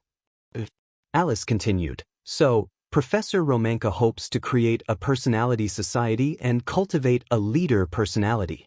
Finally, all the personalities other than the leader personality will be exiled, leaving only the leader personality. This will completely cure the multiple personalities. He has always wanted to conquer this field, but I feel that his idea is too eager for quick success. If in the end, these personalities can't be controlled, then the so-called Personality Society will be the real disaster. When Hua Jin heard this, he was terrified. Personality Society? How is that possible? Since it's a personality, then gradually, it will have its own independent thoughts. Aren't you afraid that it will rebel? I also reminded him, but he was very firm.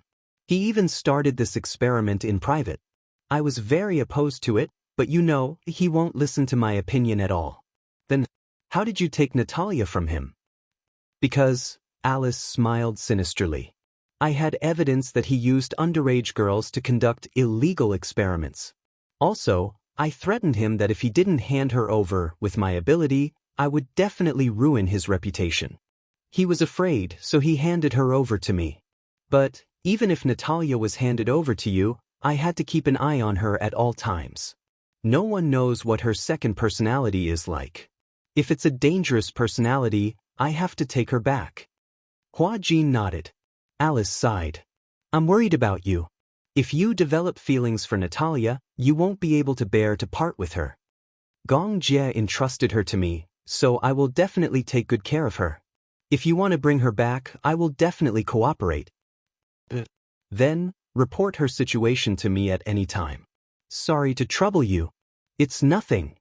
After exchanging a few pleasantries, Hua Jin hung up. He stood on the balcony and looked in the direction of the swing, but he suddenly realized that the person had disappeared. Where is he? Just now, he saw her sitting on the swing, enjoying herself so much. Just as Hua Jin was wondering what was going on, Natalia's seductive voice came from behind him. Are you looking for me? Hua Jin was startled. He quickly turned around and saw Natalia standing behind him with her hands clasped behind her back, smiling obediently. When did? Just now, I saw you standing here talking on the phone. I guess that you must be looking for me, right? Chapter 4153. Hua Jin turned back to look in the direction of the garden swing. It was quite a distance away from here. Could it be that this guy knows how to use the blink skill? How did you get here? Natalia looked like she was sizing up an idiot. Of course I walked over. Could it be that they flew over? I don't have any special abilities. Hua Jin muttered to himself, why didn't I see you walking over? You were on the phone just now. You seemed very serious. Natalia asked curiously, who was it? Hua Jin pondered for a moment and immediately said, it was a friend. Natalia didn't like to be close to Alice. She was very unhappy with Alice's behavior, which was close to checking on her. Hence, Hua Jin avoided mentioning Alice in front of her. Natalia did not like Alice, and he knew that little secret. However, Natalia still guessed it. Alice? How? How did you know? From your expression, it seems like you don't want me to know who it was. Then I guessed it right away. It must be that bad woman. Bad woman? Hua Jin was a little helpless. He squatted down in front of her and said patiently, Alice isn't a bad woman. She's just a doctor. She's just helping you with your illness. When Natalia heard that, the smile on her face collapsed. She pursed her pink lips and corrected him seriously. I'm not sick. I'm not a patient. I don't need her to monitor me. I'm not a criminal. She seemed to be very angry. Many people said that she was sick, that she was a patient. However, she didn't feel that she was a patient. She had seen patients before. She felt that she didn't fit the word sick. She didn't understand. She was fine. Why did everyone look at her as if she was sick? She didn't like those pitiful looks. It was as if she was a terminally ill person. She wasn't. Okay, you're not. I actually know. Natalia took a deep breath. You've discussed it with Alice. You're in charge of monitoring me, aren't you? Hua Jin was speechless. What he didn't know was that Natalia was so sensitive.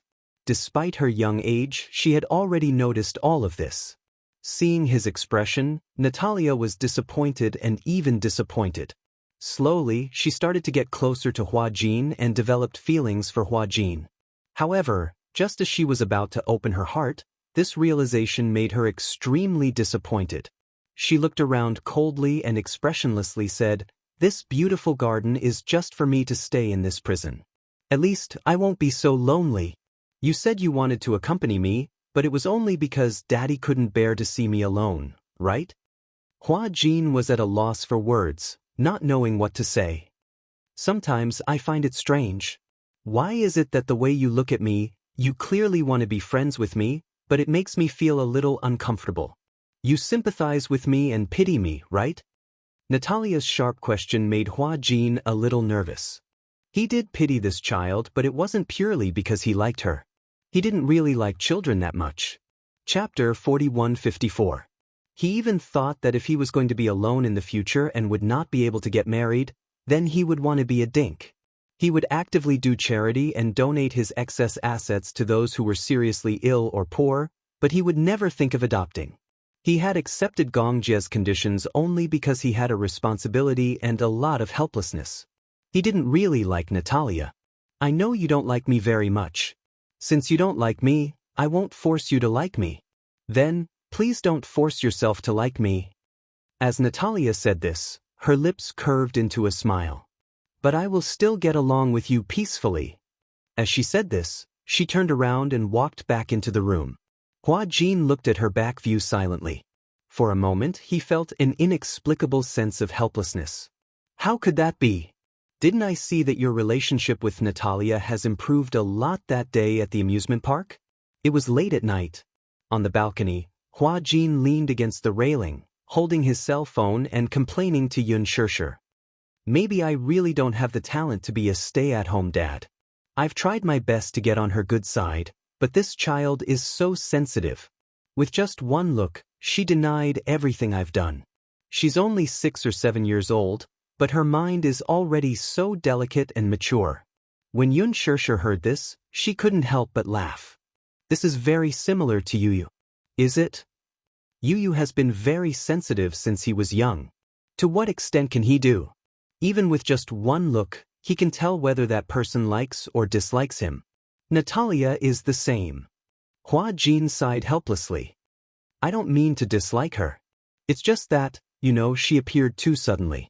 Overnight, I was promoted from a single dog to a newbie stay-at-home dad. Although I'm a stand-in stay-at-home dad, my identity changed too quickly. I can't adjust my mentality. On this point I can understand. Xianxia continued, however, you have to think about it. You haven't experienced the process of preparation, unlike my husband. From preparing for pregnancy, to nurturing the fetus, he has been constantly preparing. A man's paternal nature was different from his maternal nature. Motherhood was innate. Perhaps when she didn't have children, she would feel an inexplicable throbbing when she saw other people's children. As for men, there were even some men who didn't realize that they were fathers until their children were 5 or 6 years old. This kind of fatherly nature is generally awakened later. I want to get close to her, Hua Jin said sincerely. You want to get close to her because you promised Alice that you would cooperate with Alice to monitor this child, right?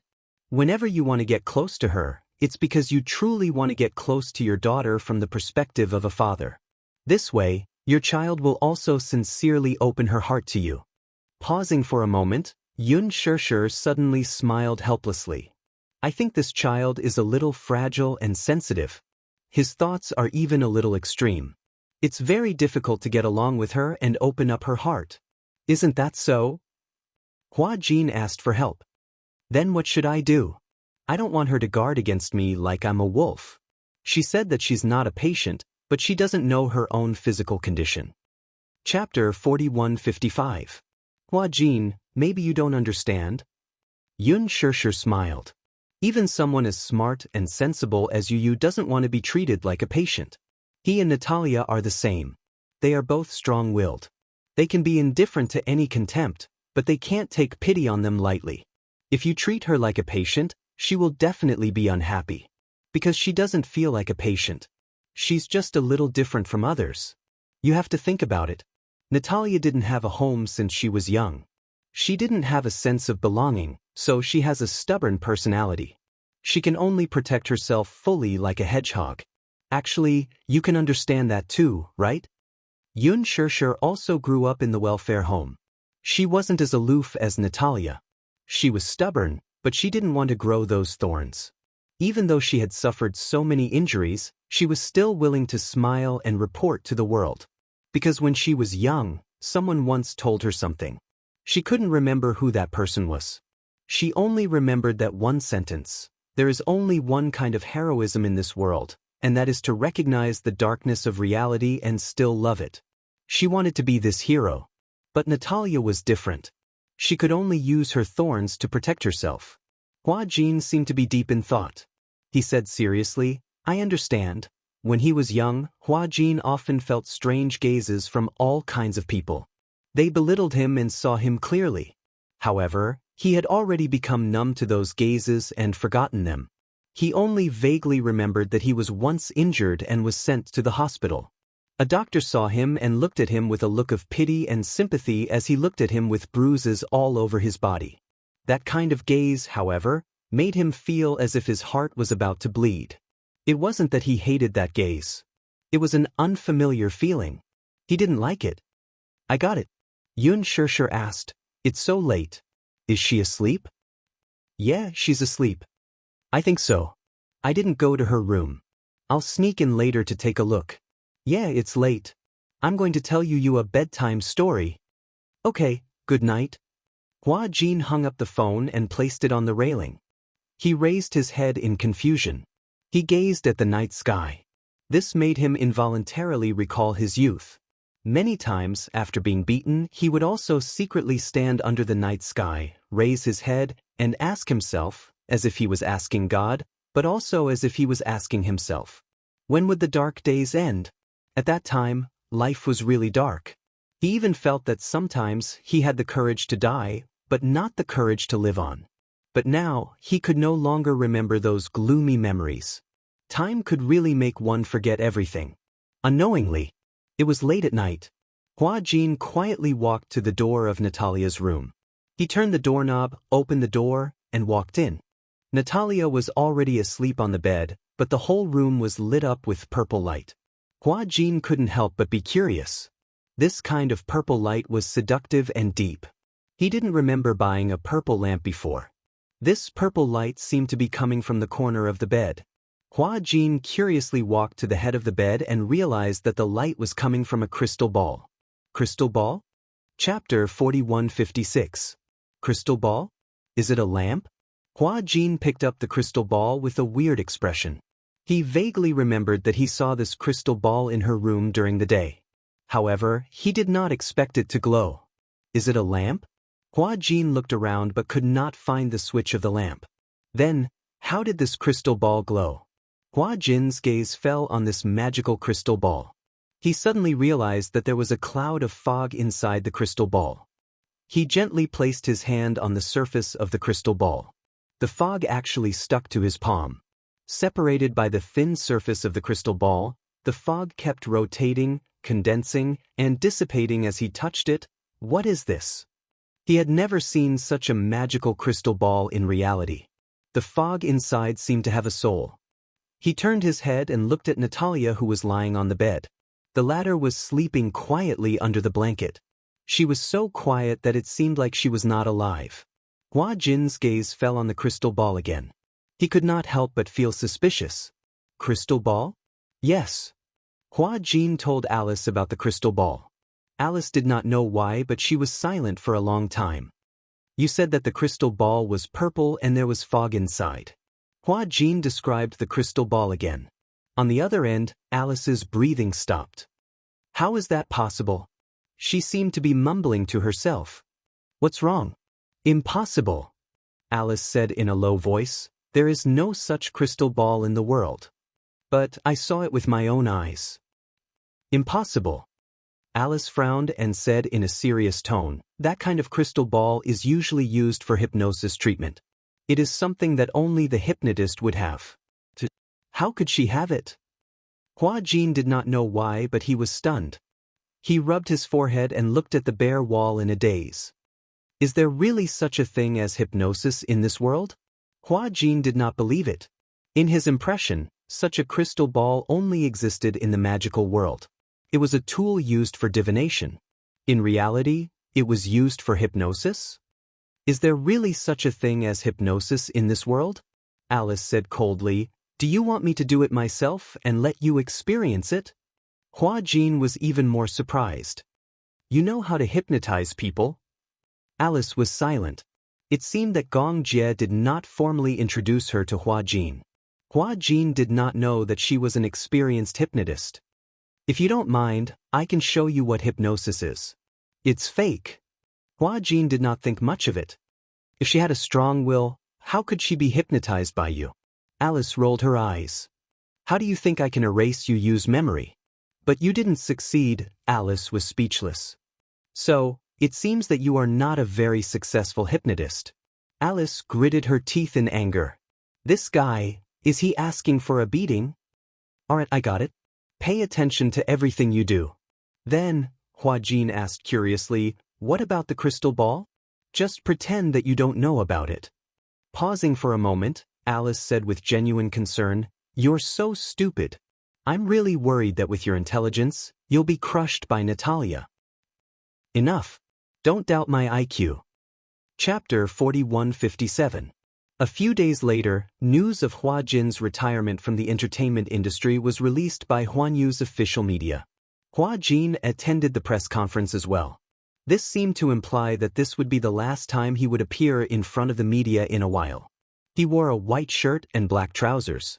Coupled with his British suit, he looked solemn and steady. He had always dressed as a pretty boy and had a neutral style. Many people couldn't get used to him suddenly changing into a gentlemanly style. He didn't want to come at first, but in order to show his sincerity, at least to the fans, he decided to make an appearance and announce this matter in public. Qin Zhou and Ji Lin attended the press conference as well. Before the press conference, Ji Lin had just arrived and severely criticized him. I think there's something wrong with you. Ji Lin stared at him coldly. The latter looked innocent. What do you mean? Ji Lin said sternly, Look, most of your artists have retired. Qin Zhou was speechless. Was this his fault? Qin Zhou glanced coldly at Hua Jin. The latter tugged at the corner of his lips guiltily, revealing an awkward but polite smile. What can I do if I can't keep them? Ji Lin continued, I heard that you recently signed a newcomer. Are you planning to support her? Yeah. Her name is Liang Yin. Oh. Ji Lin's next sentence was enough to choke someone to death. She came by the unspoken rules? Qin Zhou cleared his throat and said, I don't touch these weird things. I've seen that girl's photo. She's quite good-looking and has the potential to become a big star. If Ji Lin said that she had the potential to become a big star, then she would definitely become a big star. When Hua Jin heard this, he immediately stood up and patted his chest. I recommended Liang Yin to Qin Zhou. Qin Zhou and Ji Lin looked at him coldly at the same time. Hua Jin was so scared that he choked and couldn't say another word. Pretend I didn't say anything. When Ji Lin saw Hua Jin, he looked a little unhappy. I heard that you have an illegitimate daughter? Hua Jin was speechless. That's not true, okay? Has Lord Ji also started to believe in the rumors? I don't know if it's a rumor or not, but I know that your retirement has caused a lot of financial losses to the company. Don't think that I don't know about it because you didn't pay the penalty for going through the back door. Ji Lin's words made Qin Zhou and Hua Jin tremble. Hua Jin said awkwardly, although I've left the entertainment industry, I can still work for the company for free. Working for free? You're so dedicated. Ji Lin was famous for his poisonous tongue, even more so than Qin Zhou. In Huanyu, Muyazha and Qin Zhou would consciously step aside if Ji Lin was number 2 in terms of poisonous tongues. Hua Jin did not dare to provoke him, let alone convict him. Moreover, he was in the wrong this time, so he simply did not say a word. Ji Lin did not really intend to be mean to him. Instead, he gently patted Hua Jin on the shoulder and sighed. Forget it. You've worked hard in Huanyu even if you haven't made any contributions. You can consider it an early retirement. After all, you've worked harder than anyone else for so many years. With that, Ji Lin walked up to the speaker's seat. Hua Jin silently watched Ji Lin's back. For some reason, his heart throbbed a little. Although Ji Lin had a poisonous tongue and looked cold on the surface, he was actually very soft-hearted. Chapter 4158. He was also aware of how tired and exhausted Hua Jin must be after being in the entertainment industry for so many years. Putting aside other factors, as a friend, he sincerely hoped that Hua Jin could leave such a foul place like the entertainment industry. Qin Zhou walked to Hua Jin's side and raised his eyebrows. I have a feeling that after this press conference, your Weibo will explode. Hua Jin replied. I think I can already imagine it. Male and female artists were different. The popularity of female artists was not as good as that of male artists. After all, the entertainment industry's target audience was mostly female. And the female community was also the most irrational. If they knew that their idol was leaving the entertainment industry, most of them would definitely break down. For some reason, the news of Hua Jin leaving the entertainment industry seemed to spread like wildfire. Qin Zhou suspected that it was Huan Yu's internal staff who spread the news. Otherwise, no one outside would know about it. The news of Hua Jin's decision to leave the entertainment industry quickly spread among Hua Jin's many fan groups. But no one was willing to believe it. They would rather believe the news that Hua Jin had an illegitimate daughter and perhaps even a secret marriage. They would rather believe that Hua Jin was leaving the entertainment industry and leaving their site. Idols were also known as idols. Sometimes, as idols, they would become the spiritual sustenance of fans in many situations. Without spiritual sustenance all of a sudden, it would be hard for them to get used to it. The press conference was about to start. The media started to take their seats. Many media outlets had also received news that Hua Jin might be leaving the entertainment industry, but they weren't sure if this press conference was to clarify the rumors or to really announce his departure. The press conference started. Qin Zhou was concise and made a short opening speech.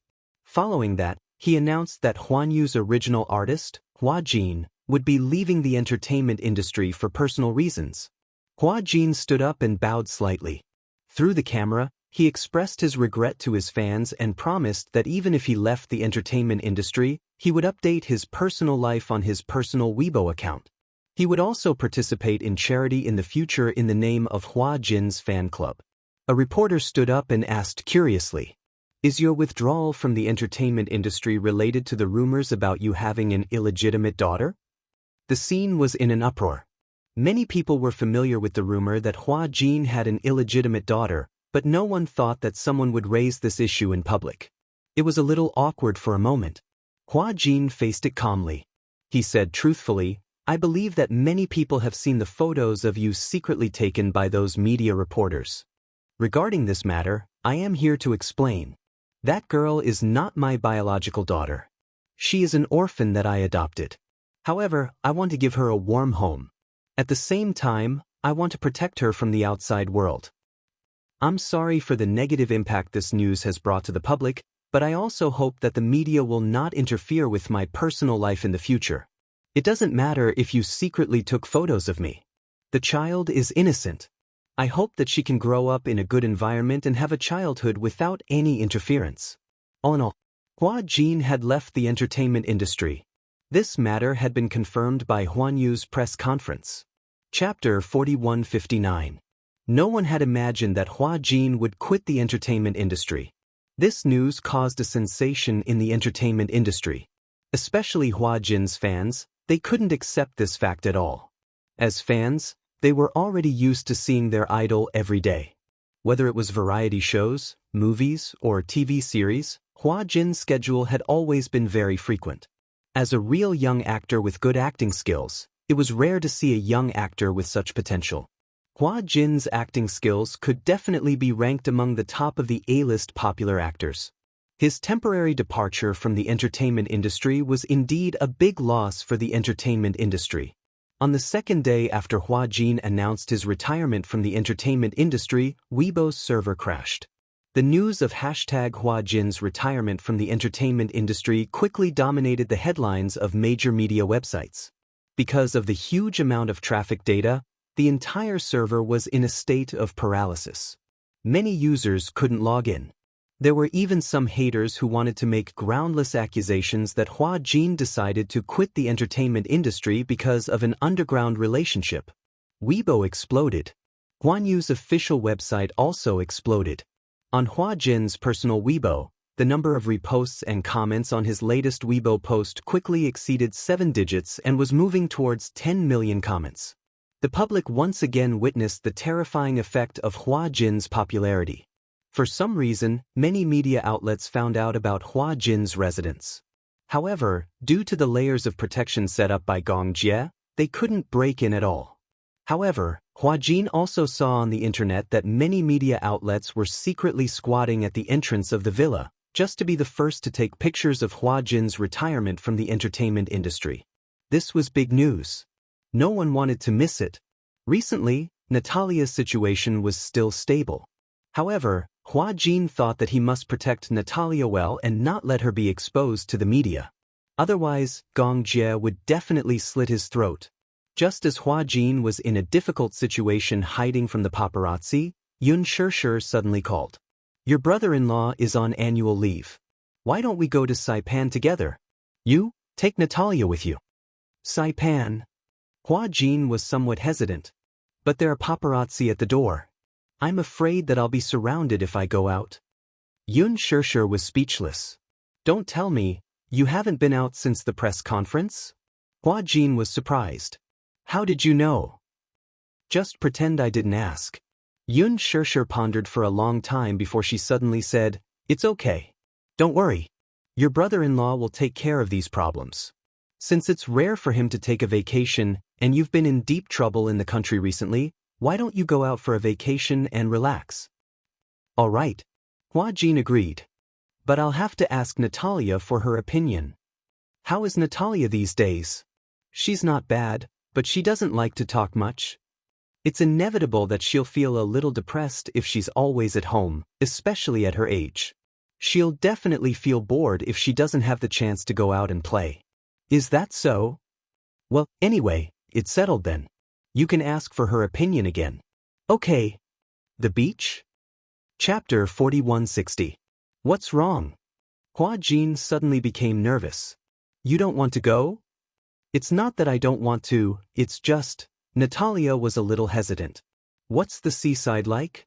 She did not look forward to going to a place that she had never been to before. Unlike other children who were full of anticipation when they heard about the seaside, she felt an inexplicable sense of uneasiness. She felt uneasy about going to an unfamiliar place. Hua Jin smiled and described it to her. The seaside is a place that faces the sea. The blue sea and the blue sky make it seem like the sky and the sea are connected when you look from afar. The golden sand and the warm sun make you sunbathe or float in the sea. Actually, going to the seaside is a good way to relax. What do you think? Do you want to go? Natalia's eyes lit up when she heard what he said. It was as if she could vaguely picture the beautiful scene in her mind through his description. It sounds like a great place. But Natalia finally showed a rare smile. But Hua Jin looked at her smiling eyes and was deeply affected by her pure and innocent smile. There was a pure beauty in Natalia's smile.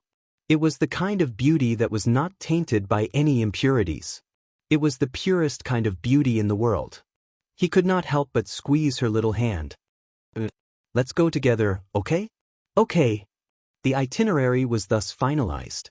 This time, Yun Shishir and Mu Yaja would bring their families along for the trip to Saipan. Xiao Yichen, Yu, Lisa, and Yueyao were all present. Before Yueyao was 3 years old, Yun Shishir did not bring her to other places mainly because of safety concerns. Because of the shooting incident in the square last time, her heart was more or less covered with a layer of shadow. Most importantly, Yueyao was too young. At that time, she had just learned how to walk. If she were to bring her to a place too far away, she was afraid that there would be some mistakes. More importantly, Mu Yaja did not have much time to accompany her. Recently, he had taken his annual leave and suggested that Yueyao should explore the vast world with him since she was already so old. Yun Shishir gladly agreed to it when she heard that. The family trip that she had been looking forward to was finally here. She had been looking forward to it day and night, to the stars and the moon, all because she wanted to go on a family trip. Mu Yaja was the one who suggested Saipan.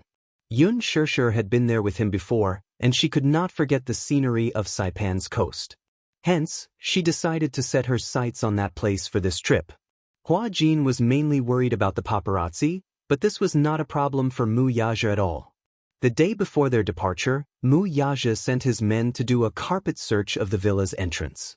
Unsurprisingly, they caught many paparazzi who had been waiting for a long time.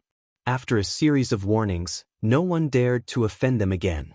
He did not make things difficult for the media reporters. Mu Yaja was no longer as fierce as he was when he was young. He was much more amiable and did not make things difficult for them. The paparazzi who were caught thought that they would lose their jobs. They did not expect Mu Yaja to be so lenient. They wished they could go back to the company and publish an article praising him. Chapter 4161.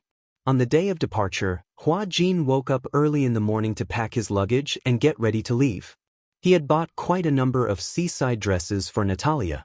Some of them were floral designs, while others were Lolita designs. No matter how he looked at them, he could not put them down. Imagining how adorable Natalia would look in them made him look forward to it. After packing his luggage, he went to wake Natalia up. Ever since he had become Natalia's guardian, Hua Jin had been very hardworking in his learning to be a new stay-at-home dad. After the press conference announcing his retirement from the entertainment industry, he hadn't had many opportunities to go out, so he focused on learning how to braid hair. The internet was very advanced now. Even though he knew nothing about braiding, he learned very quickly through the online tutorials. In a short time, he had learned several ways to braid hair. Thus, Hua Jin proudly showed off his braiding skills to Natalia. In that way, it sounded like he was asking for a reward. It was just that this was clearly what he liked. Which girl didn't like to be beautiful? Natalia also liked to be beautiful. Ever since Hua Jin had braided her hair, it was the first time she had seen how beautiful hair could be braided. When she was in Miami hospital, no one had taken care of her as meticulously as Hua Jin. He did everything no matter how big or small, and even used his brain to braid her hair. Thus, her hair was always loose. Fortunately, her hair was very good. Otherwise, it would be hard to imagine what she would look like if her hair was always loose.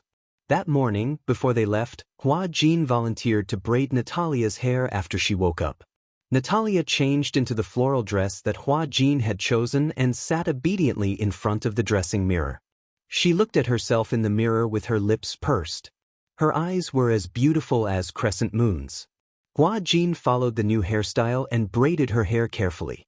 Natalia looked at Hua Jin's serious expression through the mirror. She opened her mouth, but didn't say anything. Hua Jin caught a glimpse of her expression and asked gently, "What's wrong? You seem to have something to say." "Uncle, do you know magic?" "Why do you ask?" Hua Jin didn't know whether to laugh or cry. At the same time, he was a little surprised. Natalia tilted her head and swung her legs back and forth. "Because I feel that the hair you braided is like magic. It's so beautiful." "Ha!" Hua Jin said seriously, "That's because you're good-looking as a doll." "Really?" Natalia looked at herself in the mirror and smiled sweetly. It had to be said that the braiding technique Hua Jin was so proud of had pulled him closer to Natalia. If the colleagues who were familiar with Hua Jin in the past saw this scene, their eyes would probably pop out. Hua Jin had always been a little demon king in the production team. He was arrogant, rebellious, and difficult to get close to. She didn't expect that he would have such a gentle side to him in front of Natalia. He was so meticulous in braiding her hair. The strands of hair were nimbly outlined by his jade-like fingertips. There was an indescribable sense of beauty in his movements. When he was almost done, Natalia looked surprised as if she found it novel. Chapter 4162. Is this a new one? Don't you like it? She pursed her lips and shook her head. I like it a lot. Really? Does it look good? Yes, it looks good. Natalia nodded slightly, looking a little shy. Hua Jin suddenly felt very proud. He naturally felt a sense of accomplishment to be able to make Natalia approve of his work. This hair braid was also very suitable for Natalia. Natalia had a typical oval-shaped face, a high nose bridge, and deep eyebrows. However, it was typical that she had not yet grown up. Therefore, her facial features were not as deep as those of European girls. However, there were already hints of exquisiteness. Our Natalia is the most beautiful little princess in the world. Hua Jin squatted gently beside her and held her shoulders. Looking at the porcelain doll in the mirror, he suddenly felt that it was pleasing to the eye. At the same time, he also felt an inexplicable sense of accomplishment. Suddenly, he could not help but have a thought in his mind. If Natalia was really his daughter, how many would there be? This way, he would not have to be jealous of Wuxia for having such a cute daughter. However, on second thought, even if she was not his biological daughter, so what? Was blood relations really that important? He was not old-fashioned and old-fashioned. He felt that there must be a family line to pass on, and he did not think about having a child. He felt that raising a child was more important than having a child. Why not treat Natalia as his real biological daughter? Hua Jin gently stroked her face, his eyes filled with love. Natalia's gaze undoubtedly met his eyes, but she immediately turned her face away shyly. She seemed to have returned to her timid self when they first met. Hua Jin could not help but be stunned. He frowned slightly. The reason why he was a little stunned was because he vaguely realized that Natalia seemed to have changed.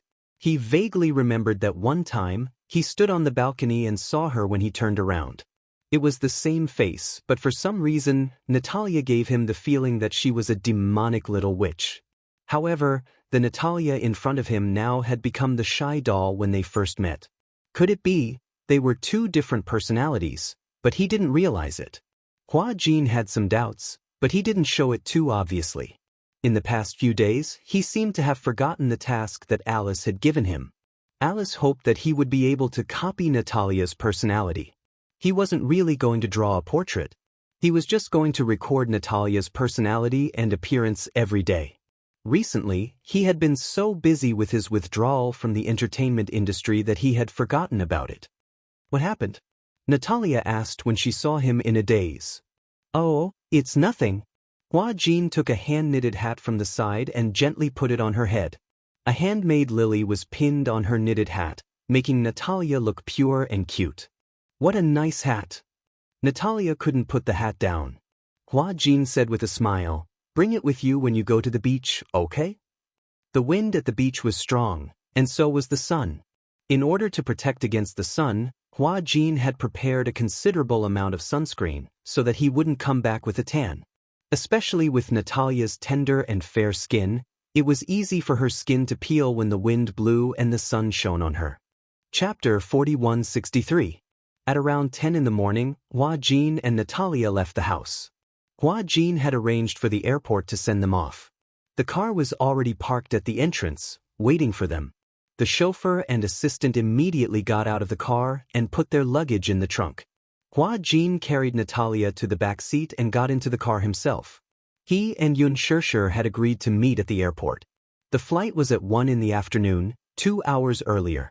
It seemed that lunch would have to be served at the airport.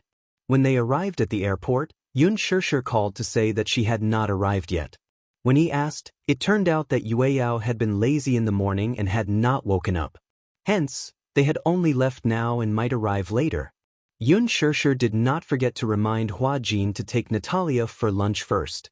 When traveling in order to catch a flight, 3 meals were rushed.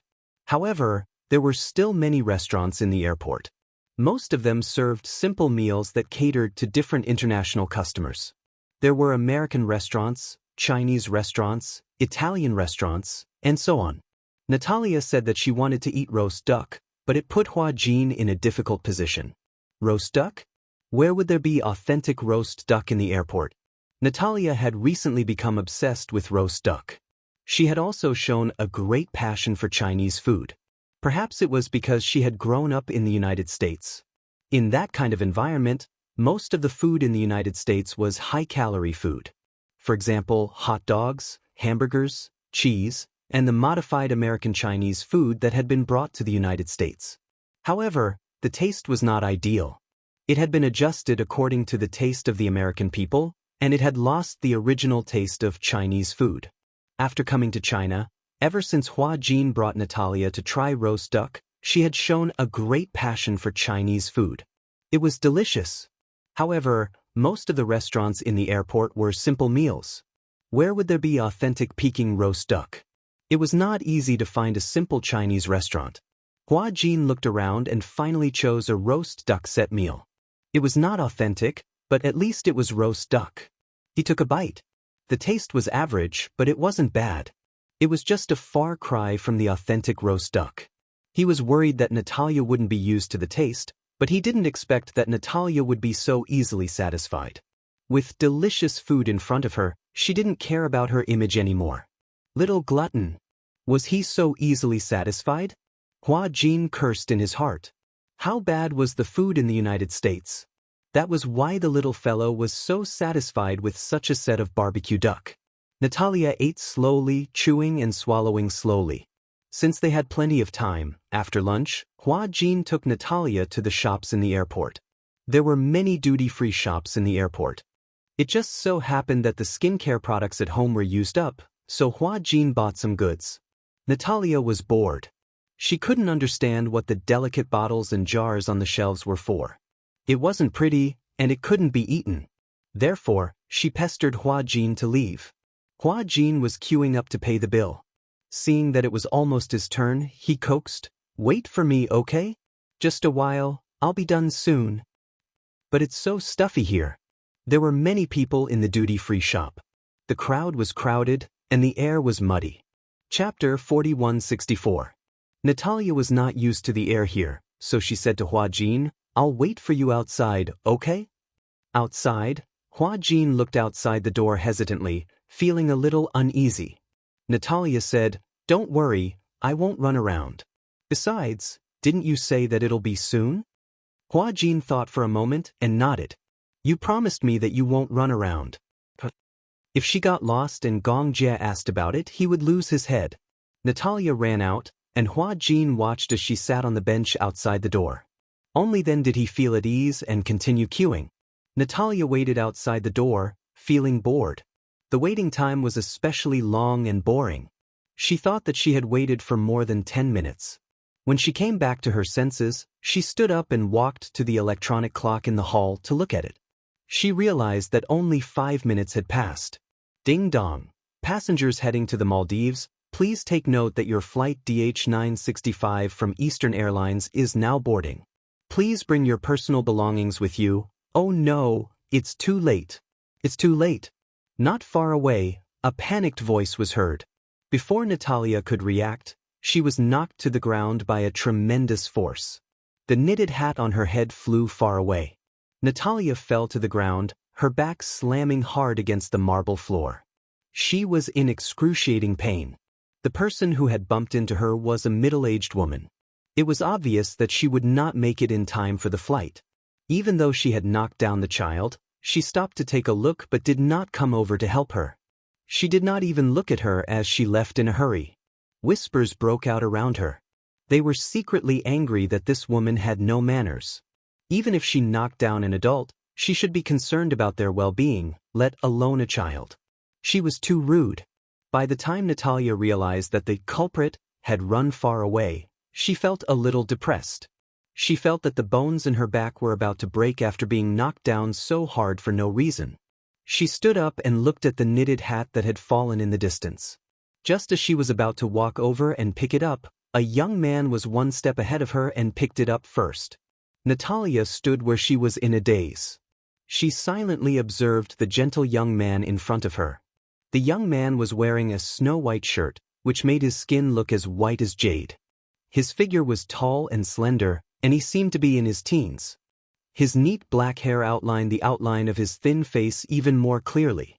He turned around and looked at Natalia, who was still standing at the same spot. He smirked and walked up to her. Just as he was about to speak, he saw Natalia's purple eyes and was stunned. He had seen many mixed-race children with blue eyes, green eyes, amber eyes, and even pure black eyes, but he had never seen such beautiful purple eyes. Her purple eyes were as pure as beautiful gems. Natalia's eyes flashed. She looked at the hat in his hand and immediately reminded him, "Big brother, this is my hat." The youth immediately reacted, but his gaze was still unable to move away from her eyes for a long time. Natalia looked at him with displeasure and snatched the hat from his hand. "Why do you keep staring at me?" Chapter 4165. "It's nothing." The young man reacted and asked cautiously, "Are you hurt from the fall?" Sensing his concern, Natalia's sharpness faded a little. She nodded gently and said vaguely, "I'm fine." At this moment, a woman's slightly worried voice came from behind. "Linshi? Why did you run so fast?" Chu Ho walked over nervously. She passed through the crowd and finally found him. However, when she saw the girl standing in front of him, she was momentarily stunned. She also saw Natalia's purple eyes. A normal person's first reaction would naturally be surprise. After all, violet eyes were not commonly seen. Chu He was considered to be well-informed and had seen countless people, but this was the first time she had seen purple eyes. Looking at the beautiful little girl in front of her, she was momentarily stunned. It was normal for her to be in a daze. Behind them, the main group had also arrived. Gu Jinglian held Xiaobao's hand, and a lot of people from the Gu family who were worried about sending them off, such as Uncle Fu and Aunt Fu. It was as if Gu Jinglian had to go on a vacation with his family and was worried that his enemies would come and bomb the airport. Ever since Chu Ho gave birth to a pair of twins for him, she had been breastfeeding after her confinement. The honeymoon that Gu Jinglian had promised her was delayed again and again. Originally, Chu Ho did not have much expectations for the honeymoon. She did not say that she had been to many places, but she had visited many places, even if it was in the name of a business trip. However, slowly her friends began to post photos of the trip on their WeChat moments. The blue sky and the sea stretched as far as the eye could see. Chu Ho, who was in Shanghai, seemed to have not seen the blue sky for a long time. Therefore, the idea of going on a honeymoon was put on the agenda again. During this period, Gu Jinglian had finally settled the work at hand and entrusted the two Xiaobao's care. Therefore, he decided to go on a vacation to Saipan. Gu Jinglian was initially a little guilty. After all, the honeymoon had been delayed for so long and it was only now that it was settled. However, Chu Ho did not mind. At least it was put on the agenda, wasn't it? Gu Jinglian and Xiaobao walked over.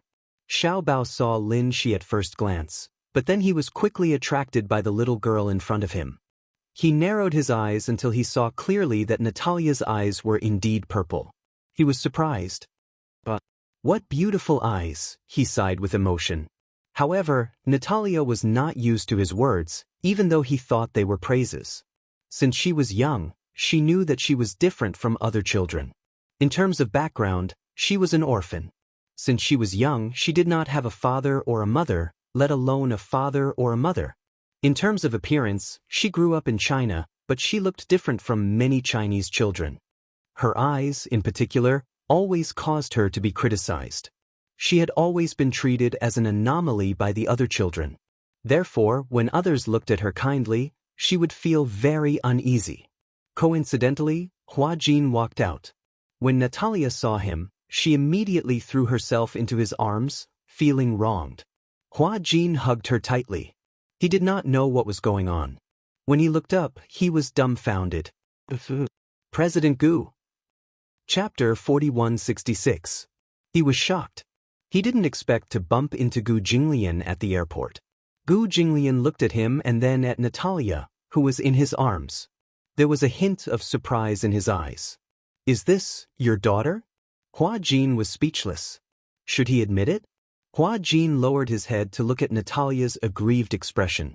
He did not know what was going on, nor did he know if she had been bullied. Hence he nodded.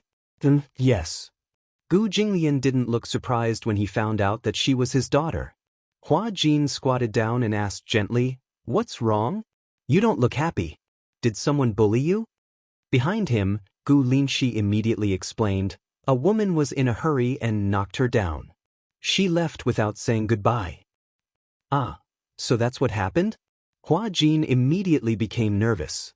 Does it hurt? Natalia pursed her lips and nodded gently.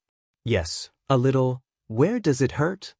Here. Natalia didn't want to talk about her bruised butt, so she rubbed her elbow. When she fell, she instinctively supported herself. Hence, her elbow was bruised. Hua Jin rolled up her sleeves and scrutinized her seriously. It was bruised. His heart ached. He gently breathed on it but didn't rub it. He only felt at ease after making sure that it wasn't fractured. He couldn't rub it now. Otherwise, a small bruise would expand after being rubbed. Hua Jin carried Natalia and couldn't help but sigh. You're so strong. You didn't even cry. You're amazing. Natalia pouted. She was obviously unhappy. She hugged Hua Jin's shoulder and said, I don't want to be here anymore. Then let's wait over there, okay? Natalia nodded. Hua Jin nodded at Gu Jinglian and Chu Ho before he carried Natalia to the departure lounge. Xiaobao became excited. Wow, that big sister is so pretty. Lin, she snorted, maybe she's younger than you. But she's so pretty. I see that you keep staring at her as if you're obsessed with her. Gu Linshi blushed and immediately retorted, "Don't talk nonsense." "Why are you blushing?" Xiao Bao circled him curiously and muttered, "Why are you so shy?" Ha! Chu Ho couldn't help but burst into laughter. Lin Shi pouted and looked at Chu Ho. "Mom, can you be a little more reserved? Don't laugh so boldly." "Bold and unrestrained? How is that bold and unrestrained?" Chu Ho glanced at him. "Xiao Bao is right. You did keep staring at that little sister.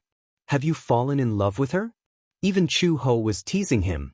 Gu Linshi turned his face away and pretended to be dead. "Don't play dead." Chu Ho egged him on. "If you like a girl, don't let go of the chance. It just so happens that your dad knows that uncle." Gu Linshi's face turned even redder. "Don't talk nonsense. I'm just surprised that her eyes are purple. I've never seen such beautiful eyes." Chu Ho agreed when he heard this. Indeed, that girl's eyes are really beautiful. Chapter 4167. Purple eyes are indeed rare. At least, I've never seen one before. Gu Jinglian said. "I just arrived. I thought you were the one who bullied her and made her cry." Gu Linshi disagreed. "Why would I bully a girl?" Although Linshi was young, he had his own set of philosophies. One of them was that boys should never bully girls. Therefore, he would never bully other girls. Gu Jinglian said to Chu Ho, "Wait here for me. I'll go and get the boarding pass done." Chu Ho chuckled. Gu Jinglian had to do everything himself now. Mu Yaja and Yun Shishir finally arrived at the last moment of the check-in process. When they finally boarded the plane and entered the first-class cabin, Mu Yaja was surprised to find that the first-class cabin was full of familiar faces. The first-class cabin was divided into two sides. On the left side were Mu Yaja, Yun Shishir, Yu Yueyao, Xiao Yichen, and Lisa. On the other hand, Gu Jinglian's family of 4 occupied the seats on the other side. The two families were separated by an aisle. When Mu Yaja boarded the plane, he saw Gu Jinglian and Chu Ho staring at them. "It's you? It's you?" He didn't expect to meet him here. Gu Jinglian raised his eyebrows and sized up Mu Yaja. He snorted coldly. "Where are you going?"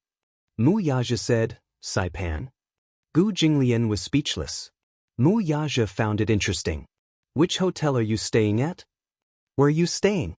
"Siren's Hotel." They said it almost in unison. Gu Jinglian's expression was obviously very awkward. The corner of his mouth twitched slightly, and he snorted coldly. "What a coincidence!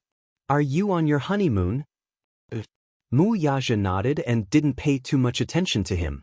He carried Yueyao to the seat, and then began to urge the little guys to fasten their seatbelts. As the parent of 4 children, Mu Yaja was very busy. Yun Shishir, on the other hand, was sitting on a chair and eating the fruit salad that Mu Yaja had bought for her at the airport. The Siren's Hotel was the most luxurious hotel in Saipan. The hotel provided seaside vacation villas. Each villa faced the sea and had a large private sea area.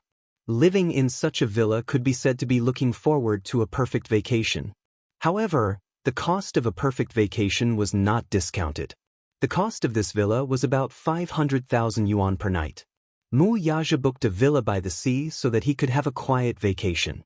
On the other hand, Mu Yaja didn't expect that Gu Jinglian would book a villa next to him. It was also a villa by the sea. He didn't expect to be neighbors on vacation. Mu Yaja lifted the curtains of the floor-to-ceiling window of the master suite, opened the window, and walked out to the balcony. He happened to see Gu Jinglian leaning against the railing and smoking on the balcony opposite. The two men looked at each other silently again. Obviously, they didn't expect that they would book a villa next door to the hotel for their vacation. It was simply, like a ghost that won't go away. Like a ghost that won't go away. The two men said almost at the same time. Then, as soon as they finished speaking, they stared at each other with disdain. Gu Jinglian put out the cigarette butt and turned to enter the room. Chapter 4168. This guy was really extraordinarily difficult to deal with. They had just gotten off the plane and everyone was very tired. Moreover, they were still jet-lagged. Hence, the 4 little brats were extremely sleepy when they checked into the hotel. After Yun Shirshir coaxed them into bed, she finally had some time alone with Mu Yaja. Mu Yaja used the rest of his energy to spend a sweet night with her. After that, the two of them hugged each other contentedly and fell asleep. Meanwhile, in the villa next door, Chu Ho and Gu Jinglian had extraordinary energy. Chu Ho had just checked into the hotel when Xiao Bao complained that he was sleepy. Due to the time difference in the country, it was already late at night when they arrived at the hotel. Hence, Chu Ho coaxed Xiao Bao to sleep. Lin Shi, on the other hand, was able to adapt to the time difference. Hence, Chu Ho and Gu Jinglian took Lin Shi to the beach for a walk. Stepping on the fine sand and kicking the waves, Chu Ho held Gu Jinglian's hand and enjoyed a rare moment of peace. Ever since she gave birth to the twins, Chu Ho felt that she was almost squeezed dry by the two little brats during the breastfeeding period. Ordinary people would not understand the torment of the breastfeeding period. Even after the breastfeeding period, the children still needed someone to accompany them. They would always wake up crying every day and it was torturous. She loved and hated these two little brats at the same time. She loved them because they were her biological children after all. As a mother, how could she not love them? She hated them because Chu Ho was deeply tortured by these two little crybabies. Hence, she had to quickly escape for a period of time to avoid trouble. Now, she finally had some peace. Although it would be a lie to say that she did not miss them, she felt more relaxed than ever. Gu Jinglian also felt sorry for her. He knew that she had been busy for a long time after the breastfeeding period for the 4 children. When he saw this, he also felt sorry for her. Hence, he put the honeymoon on the agenda so that she could relax for a period of time. After all, she could not put the cart before the horse and confuse the meaning of marriage for the sake of the children after marriage. Other than family, marriage was more about the feelings between husband and wife. During that period of time, he was busy with work and rarely spent time with her. Thus, he thought of using the honeymoon as an opportunity to make up for their relationship. He thought that she would feel sleepy after the plane landed. However, he was wrong. Who is Chu Ho? She used to be an Interpol anti-crime inspector, and her physical fitness was much better than many men. It just so happened that Gu Jinglian was not tired. Chu Ho even teased him. After all, he was an old man. How could he be so good at enduring jet lag? Gu Jinglian was a little unhappy when he heard this. What do you mean an old man? He was clearly still very young, all right? Gu Jinglian was a little unhappy, so he whispered in her ear, "You dare to doubt my physical fitness? I'll teach you a lesson tonight." When Chu Ho heard this, his face turned slightly red, but he laughed helplessly. "I was just joking, and you actually took it seriously. Are you a child?" "Yes, I'm childish. I'm hopeless." When Chu Ho heard this, she could not do anything about it. Just as she was laughing, Gu Jinglian walked over and gently held her hand. "Do you like it here?" Gu Jinglian's voice became gentle. Chu Ho said sincerely, "I like it. It's very quiet. Even with the sea breeze, I can feel my heart calming down. Then we can come here often in the future." Chapter 4169. "No, I won't." Gu Jinglian said, "I want to buy a villa here. In the future, when we have time, we can still come over and play for as long as we want. As long as you like it." Chu Ho couldn't help but feel a little flattered. Although Gu Jinglian doted on her immensely after their marriage, it was a little too much for him to say that he wanted to buy a villa here just because she said that she liked it here. Chu Ho asked tentatively, "The villas here should be very expensive, right? I heard that some of the private islands here can be sold." Chu Ho was speechless when she heard this. "I heard that the villas here are very expensive. A private island must be very expensive." Gu Jinglian smiled and said, "If you like it, it has its value." Chu Ho couldn't help but laugh when she heard this. "Actually, there's no need for that. As long as you have the intention. If you want to come here again in the future, you can just find another chance to come. How many more chances will you have to come here in the future? This money is too extravagant and wasteful." Gu Jinglian didn't think much of it when he heard this, but he didn't take it too seriously. After all, Chu Ho was Chu Ho and he was him. There was a huge gap between the two people's spending habits. Xiao Bao had once had a very difficult time. That was a period when she only had a basic salary of $2,000 a month and a few $100s of overtime pay, but she had to raise Xiao Bao alone. One could imagine how difficult that period of time was. When she was young, Chu Ho had also experienced a homeless life. She had stayed in a refugee camp, and even a small piece of bread had to be taken from others. Sometimes she could only snatch scraps. As a result, she could only endure a night of hunger. Therefore, she had always thought that money was very precious. After marrying Gu Jinglian, she could be said to have reached the heavens in a single bound. What did it mean to become rich overnight? This was it. Gu Jinglian was very wealthy. Even Gu Jinglian didn't know how much wealth he had. However, she couldn't get used to living an extravagant life. She was an optimistic person by nature and was good at finding joy in hardship. She was used to living a hard life and always felt that she was very poor psychologically. Living a down-to-earth life made her feel at ease. Chu Ho was a very independent woman and didn't like to rely on others. Gu Jinglian didn't allow her to go out to work because he thought that the Gu family's business. However, Chu Ho wasn't used to living and took a long time to get used to it. Gu Jinglian was different.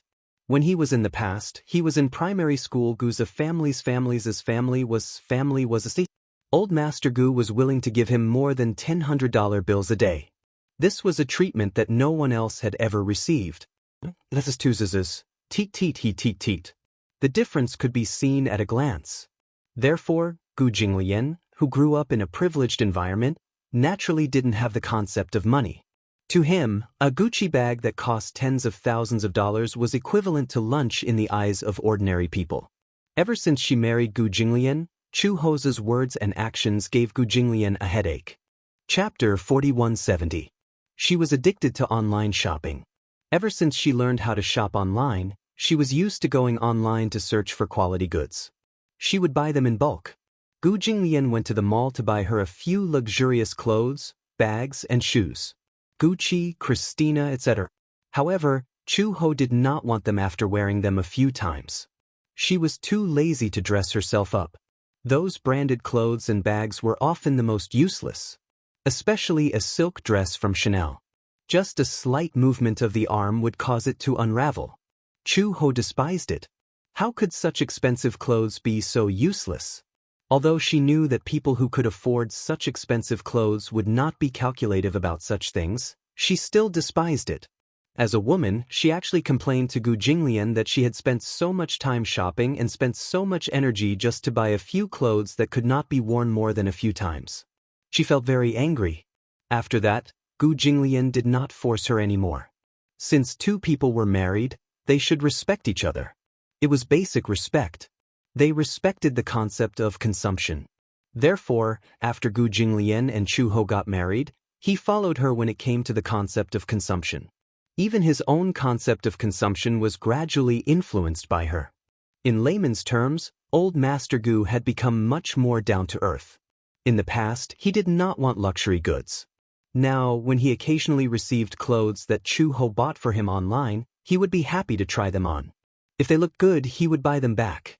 After a while, Gu Jinglian also got used to clothes that cost a few hundred yuan.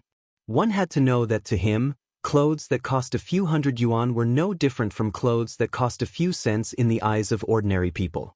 In short, the huge difference in concept caused by money was very big. Both of them could adapt very well.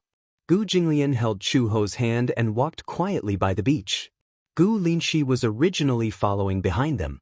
However, when he found something new and pestered them to look at it, he bitterly realized that he had been abandoned. No matter whether he called out to Gu Jinglian or Chu Ho, the two of them acted as if they did not hear him. They only had eyes for each other. They had already forgotten about him, this little third wheel.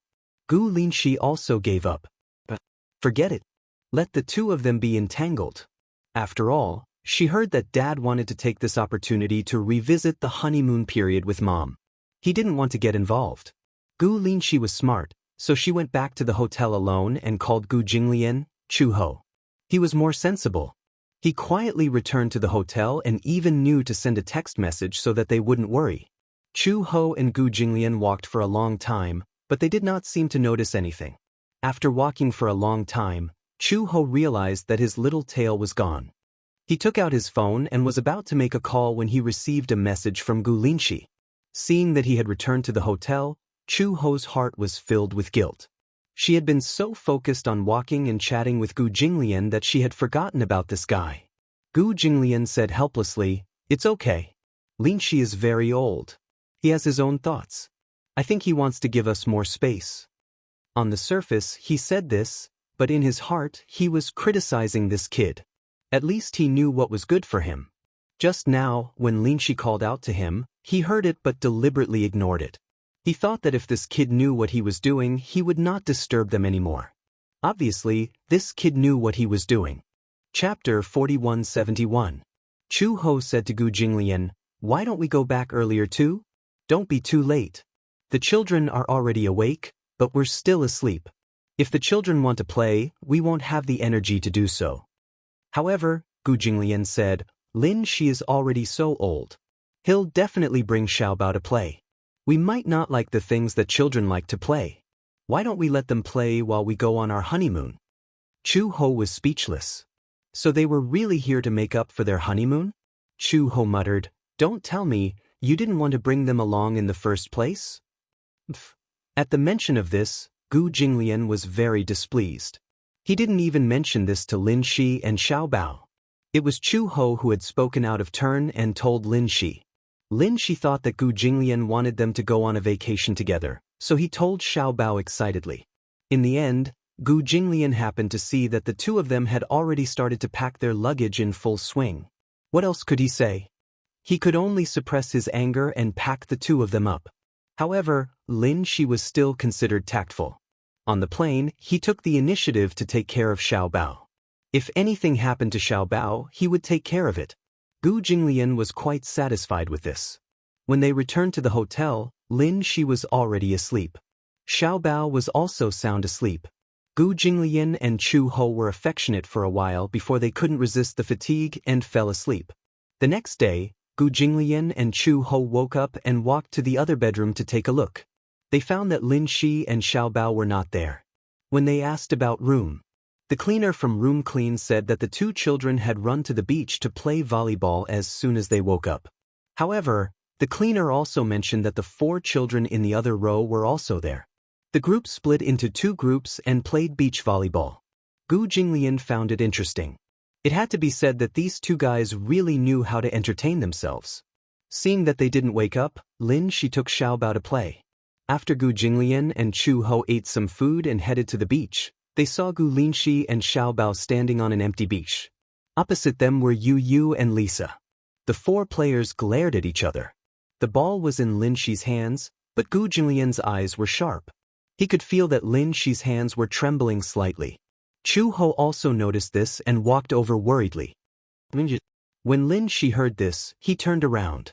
When he saw them, he was a little surprised. "Dad, Mom." As soon as Xiaobao turned around and saw Chu Ho holding his wrist, he immediately threw himself into her arms, feeling wronged. "Mom." The little guy was bluffing and crying, but he didn't cry for real. Although he felt wronged, he wasn't so weak that he would cry.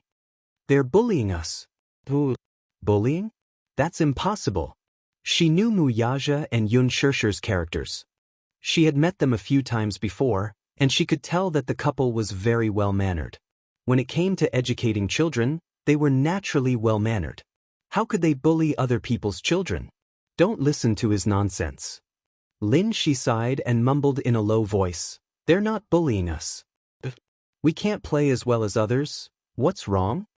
Chu Ho finally understood. "You lost to them in volleyball?" Chapter 4172. "If it's just a loss, then it's fine." Lin Shi said awkwardly, "I can catch the ball, but it's too strong. If I insist on catching it, then my wrist will feel a burning pain." Chu He's face was full of questions. He looked at the other side. Yu and Lisa. Both of them were still young and one of them was a girl. Yu was younger than Lin Shi. He looked at Lisa, whom he had never seen before, but she looked thin and weak. Chu Ho could not believe it. "It can't be. You actually lost to them? One of them is younger than you and the other is a girl. She's so skinny, How can she be so strong? Xiaobao panicked. It's true. She's so strong. I saw her wearing a singlet just now. Don't be fooled by her skinny figure. She's got muscles underneath. Lin Shi was indignant. After all, as a boy, losing to a girl was an embarrassing thing. However, whether he was willing to admit it or not, it was the truth. Lisa did not like to talk, but whenever she jumped up and spiked the ball, he was worried that she would accidentally hit the volleyball. Xiaobao had caught her ball once and was so scared that he started trembling. He did not dare to catch her ball again. Lin Shi was naturally unwilling to admit defeat. Hence, when it was Lisa's turn to hit the ball, even if he knew that she was strong, he would still try to catch it. When he caught the ball, both his wrists were trembling badly. He was afraid that he would not be able to continue playing. Lisa also realized that Lin Shi would not be able to catch her ball. She felt that it was boring and a little disappointing, so she stopped playing. However, they were halfway through the game and the winner had not been decided yet. Lin Shi refused to admit defeat, nor did he want to admit defeat, so he insisted on continuing. Lisa did not know whether to laugh or cry. She asked him instead, "Can you continue playing?" Lin Shi bit his lip hard and did not speak. At this moment, Gu Jinglian and Chu Ho arrived. To be honest, he probably couldn't continue fighting. Otherwise, his wrist would definitely swell up. However, he did not want to lose to a girl. He was a boy and Lisa was a girl. If he had lost to Yu, it would have been fine. However, he could not accept losing to Lisa. Lisa rubbed her hair helplessly and said seriously, "To be honest, I admit defeat. We can't continue this match. You're injured." So, Lisa casually threw the volleyball to the side and stretched her body. She had only used a third of her strength when she was playing volleyball, but the two kids couldn't take it anymore. Normally, people with great strength wouldn't know how to control their strength even if they wanted to deliberately conserve it. Because for Lisa, she was already cautious enough. Lisa even had the illusion that Lin Shi and Xiaobao were glass dolls that would break if they were not careful. Lin Shi was unwilling to give up. She pursed her lips and looked unhappy. Chu Ho was a little curious. How terrifying was her strength that even Lin Shi was injured. She suddenly took a step forward and looked at Lisa's back. She smiled and said, "Why don't we play a game?" Lisa came back to her senses and looked at her in surprise. "Why?" "I want to see how strong you are." Lisa's lips twitched when she heard that. Chu Ho hurriedly said, "Don't worry, I just want to learn from you. I'm not seeking revenge, all right?" Chapter 4173. The corners of Yu Yu's lips twitched. He could vaguely feel that there was a hint of tension in the volleyball match. Lisa said to him, "Go to one side. I'll have a match with her." This, Xianxia thought to himself helplessly. Is there really a point to this match? No matter who wins, it won't be a dignified victory, right? Lisa would still be fine. If Chu Ho won, he would think that she was an adult and would stoop to the level of a child. If she lost, he would think that it was too embarrassing for an adult to lose to a child. Lin, she said hesitantly, "Forget it, I admit defeat." Don't misunderstand. With a smile on her face, Chu He walked to Lin Shi's side and picked up the volleyball from the ground. Dusting off the sand on it, she said with a smile, "I just wanted to see how strong a girl can be to almost hurt a boy's hand." Lisa was expressionless when she heard this. "He was the one who wanted to play with me. I saw that he was injured and didn't want to play anymore. He doesn't want to admit defeat." Lisa was naturally competitive, especially in a situation where she could win. She would never admit defeat unless someone had the ability to convince her. "Then, can you let me have a taste of your skills?" Chu Ho asked tentatively. Lisa was in a daze. She felt that the face in front of her seemed familiar. Vermilion bird? A noun flashed through her mind. There was a vermilion bird in the Hurricane Group. There was also a vermilion bird in the International Criminal Police Organization. One was a black vermilion bird while the other was a white vermilion bird. Everyone used this name to distinguish between the two. Lisa was a junior and had never seen white vermilion bird in person. However, she remembered seeing a picture of white vermilion bird. She was smiling and her eyes were full of confidence. She looked very similar to the woman in front of her. She couldn't help but feel suspicious. Just as she was in a daze, Chu-ho couldn't help but remind her, "Are you ready?" Lisa immediately reacted. She took half a step back and bowed slightly. She immediately returned to her battle stance. Chu-ho served. She held the volleyball up high and made a standard serve.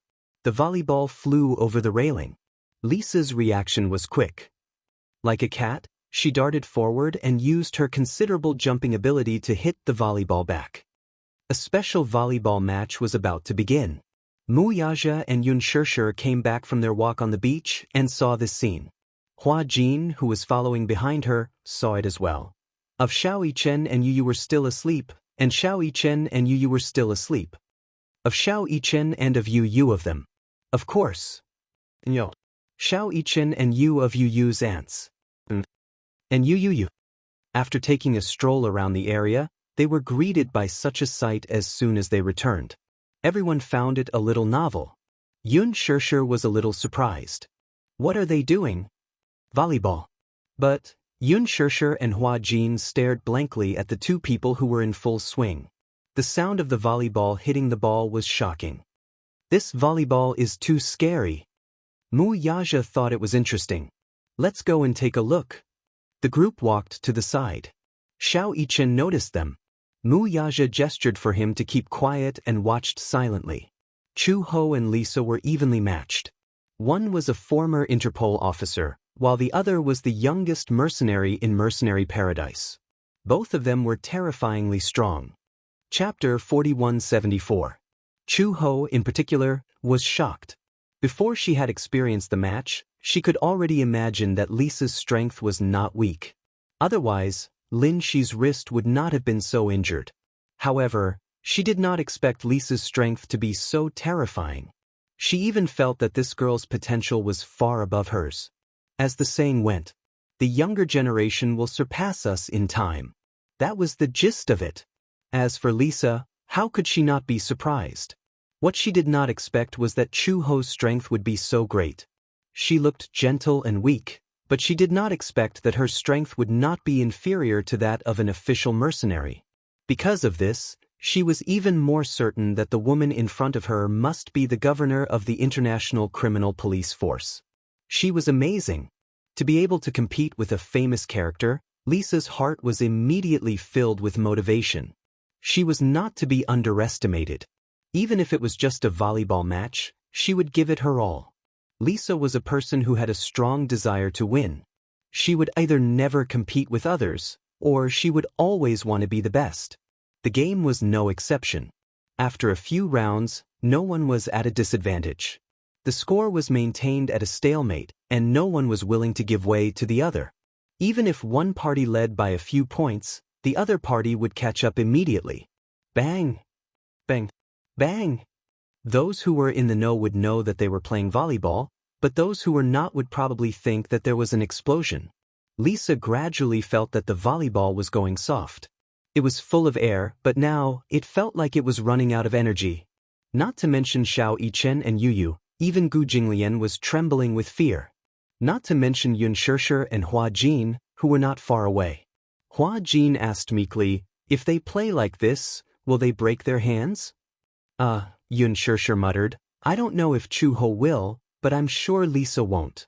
But have you ever seen a child this big lift a 20-kilogram dumbbell like it's a toy? Xianxia still had some lingering fears.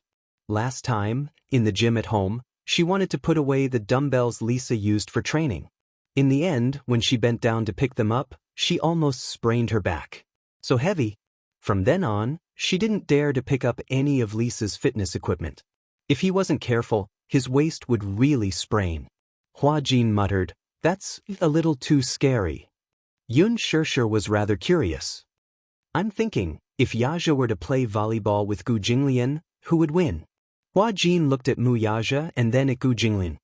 He said weakly, brother-in-law is definitely the best. Oh, do you think so too?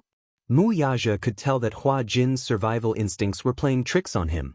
Hua Jin immediately expressed his sincerity. Of course, I really believe so. Wuxia couldn't help but laugh. He said calmly, I've never played with Gu Jinglian before, but I don't think he's afraid of me. The match had been going on for half an hour. Lisa and Chu Ho were gradually showing signs of fatigue. After such a long time of exhaustion, their bodies were made of flesh and blood, not metal. Their stamina was depleted very quickly. Xiao Yichen stopped the match. At this stage of the match, it was obvious who would win and who would lose. Although the scores were about the same, Chu Ho's stamina was obviously running out. Chapter 4175. When Chu Ho heard this, he was indignant, but he still stopped the match. It had to be said that Lisa's stamina was amazing. Before the match, she had already played half the match and had not rested in between. It was not easy for her to fight like this. Xiao Yichen had just walked to Lisa's side when Gu Jinglian suddenly said, "Why don't we have a match?" Xiao Yichen looked around him and confirmed that Gu Jinglian was challenging him to a match. He was dumbfounded. "Are you serious?" When Gu Jinglian heard this, he said, "Are you scared?" "No." Xiao Yichen furrowed his brows in embarrassment and said, "I'm afraid that you'll lose face if you lose to me." Gu Jinglian's face immediately turned pale. When Chu Ho heard this, he was overjoyed. This sentence sounded arrogant, but Xiao Yichen looked really embarrassed, as if he was really worried that Gu Jinglian would lose face if he lost to him. Gu Jinglian was speechless and said, "How can you be so sure that I'll lose to you?" "Because it's true," Xiao Yichen said hesitantly. "I don't know how to fix a match." Yu said solemnly, "If Xiao Yichen plays, the volleyball will probably explode." Lisa nodded as well. The three children looked at Gu Jinglian sincerely, as if they were thinking about him. When he said this, Gu Jinglian felt very awkward. He was a grown man, yet he had to let a child go easy on him. He said angrily, "You don't have to go easy on me. I might not lose if I play against you." "This isn't a good idea?"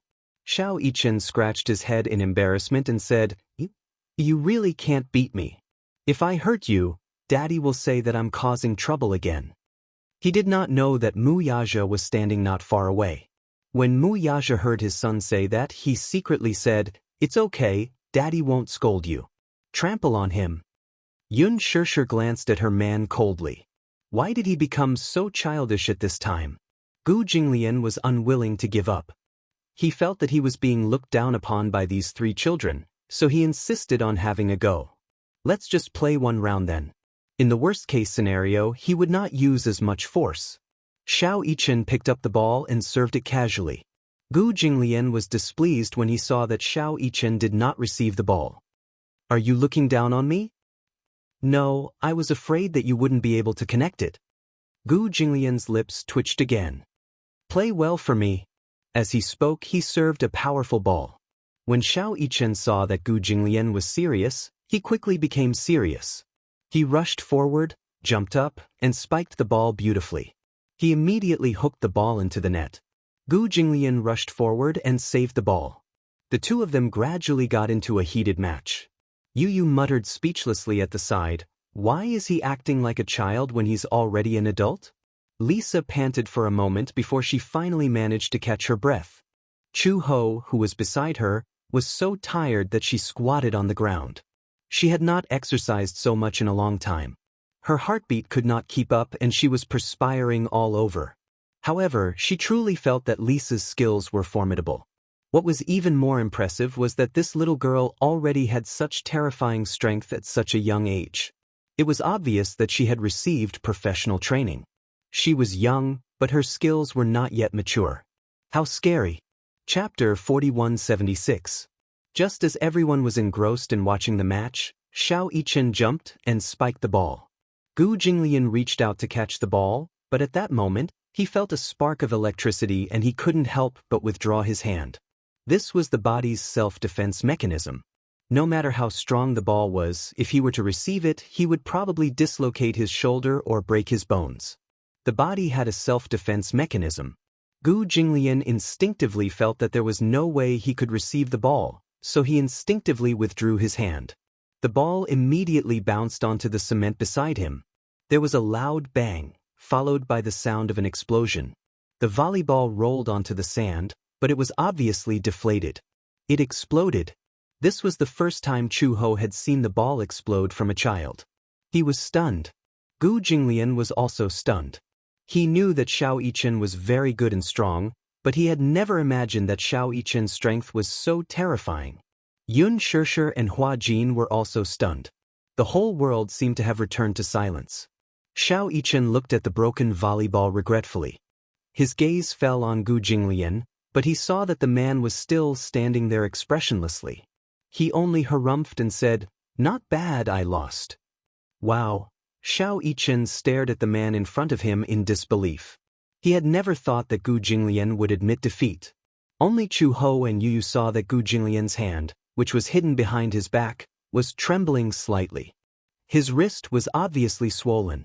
Chu Ho walked over and carefully probed. "Your hand is swollen, sure." Gu Jinglian glanced at him. "Give me some face." This man. At such a critical moment, he was still thinking about face. However, on second thought, it was human nature. Although he admitted defeat, he couldn't let the other party feel that he had lost too badly. A 1.8-meter-tall man playing volleyball with a child's size ended up straining his wrist. He would feel embarrassed if he told others about it. Gu Jinglian wanted to save face. "You should be okay, right? It's just swollen. It's fine."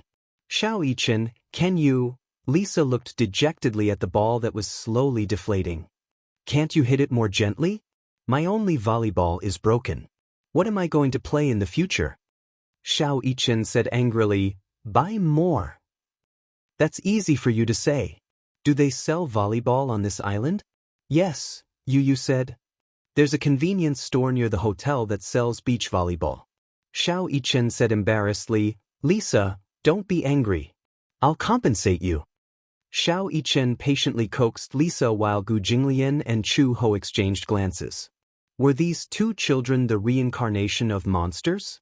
So strong. They were too violent. It had to be said that Xiao Yichen and Lisa were inexplicably compatible. They were equally violent and had monstrous strength. Chu Ho and Gu Jinglian respectively experienced the terrifying strength of the two children. Then they looked at Xiao Bao, who was stunned. Chu Ho didn't know whether to laugh or cry. Xiao Bao had already seen what was going on. Meanwhile, Lin Shi's mind was almost stuck as he watched the scene unfold. Fortunately, he had withdrawn from the game in time. He also had reason to believe that Lisa had really given in when they were fighting. Otherwise, he would have lost even more miserably.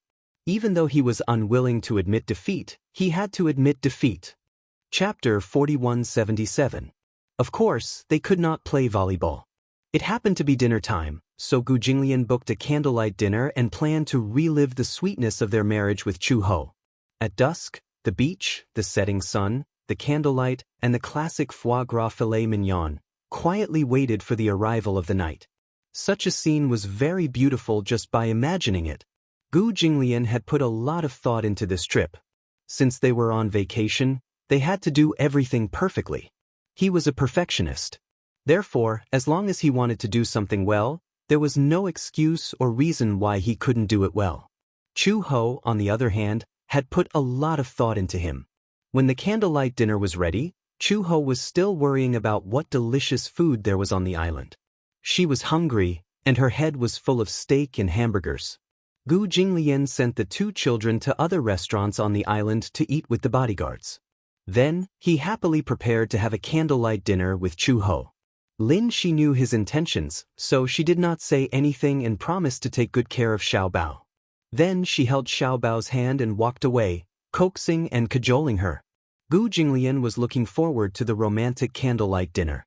He said that he wanted to give Chu Ho a surprise, but just now, he held her hand and walked to the beach. Chu Ho saw the small dining table from afar.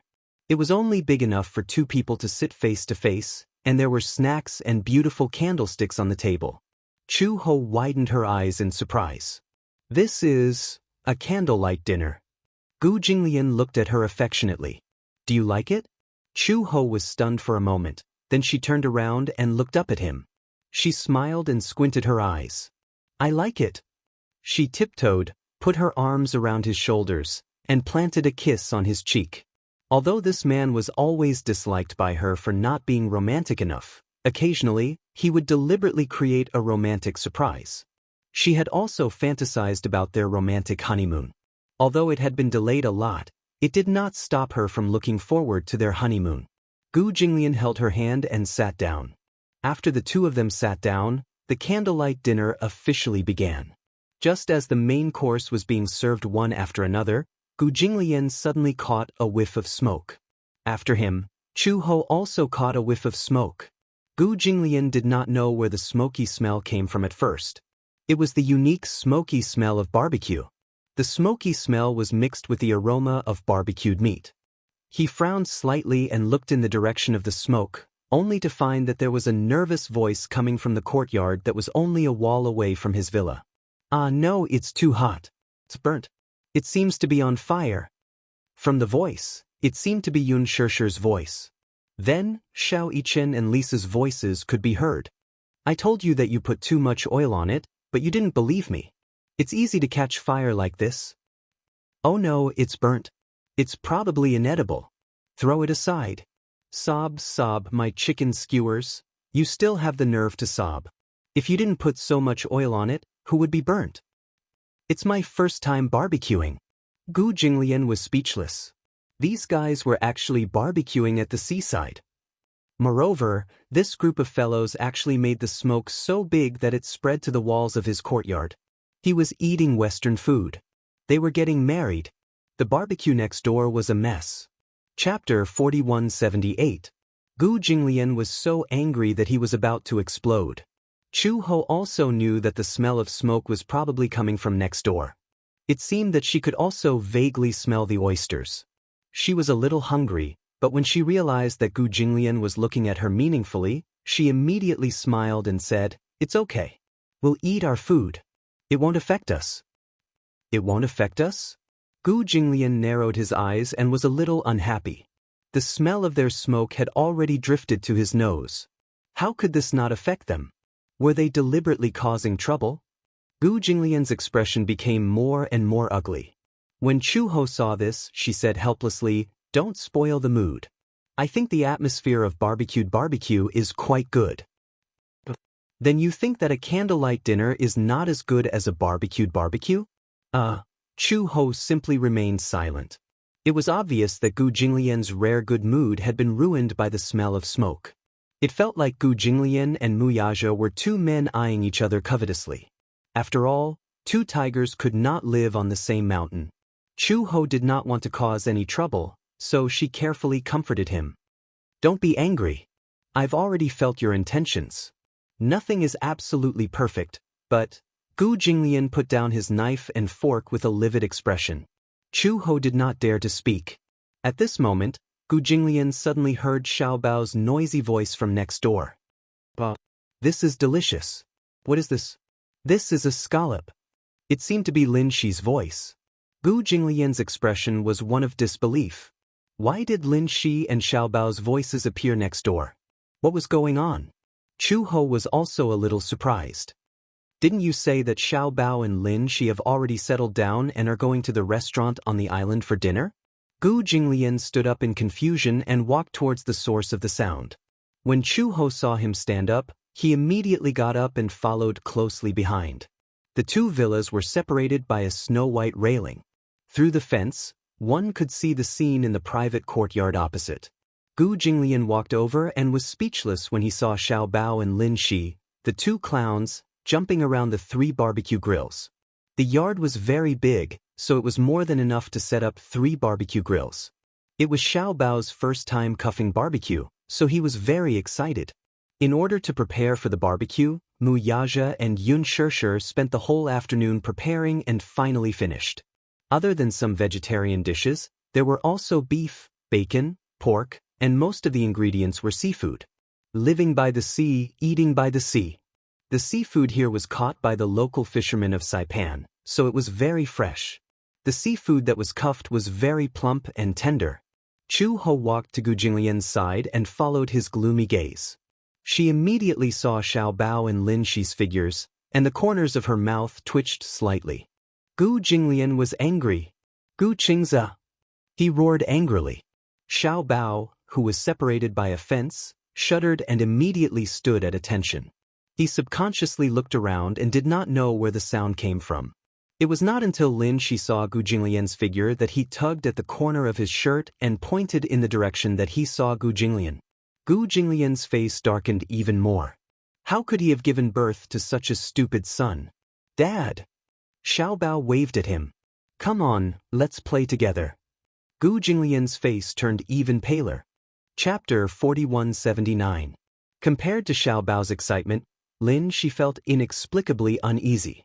He had a feeling that Gu Jinglian's expression was not good. He was sensitive enough to sense that his father did not seem to like Uncle Mu Yaja very much. Originally, he and Xiao Bao had been taken out to eat at a restaurant on the island, but when they passed by Mu Yaja's private villa, they bumped into Yun Shishir. Yun Shishir warmly invited him and Xiao Bao to barbecue. He had never barbecued before, so he couldn't resist the temptation and agreed. In the end, he was so happy that he forgot about home. He didn't expect that he would be lured here. Yun Shishir saw that Lin Shi and Xiao Bao were standing still. She followed their gaze and saw Gu Jinglian and Chu Ho's voices. She smiled and walked over. She looked at Chu Ho and then at Gu Jinglian. She smiled and said, "Do you want to join us?" Chu Ho was just about to nod. She also wanted to barbecue. Most importantly, the aroma of the barbecue was too tempting. It would have been better if they didn't come closer.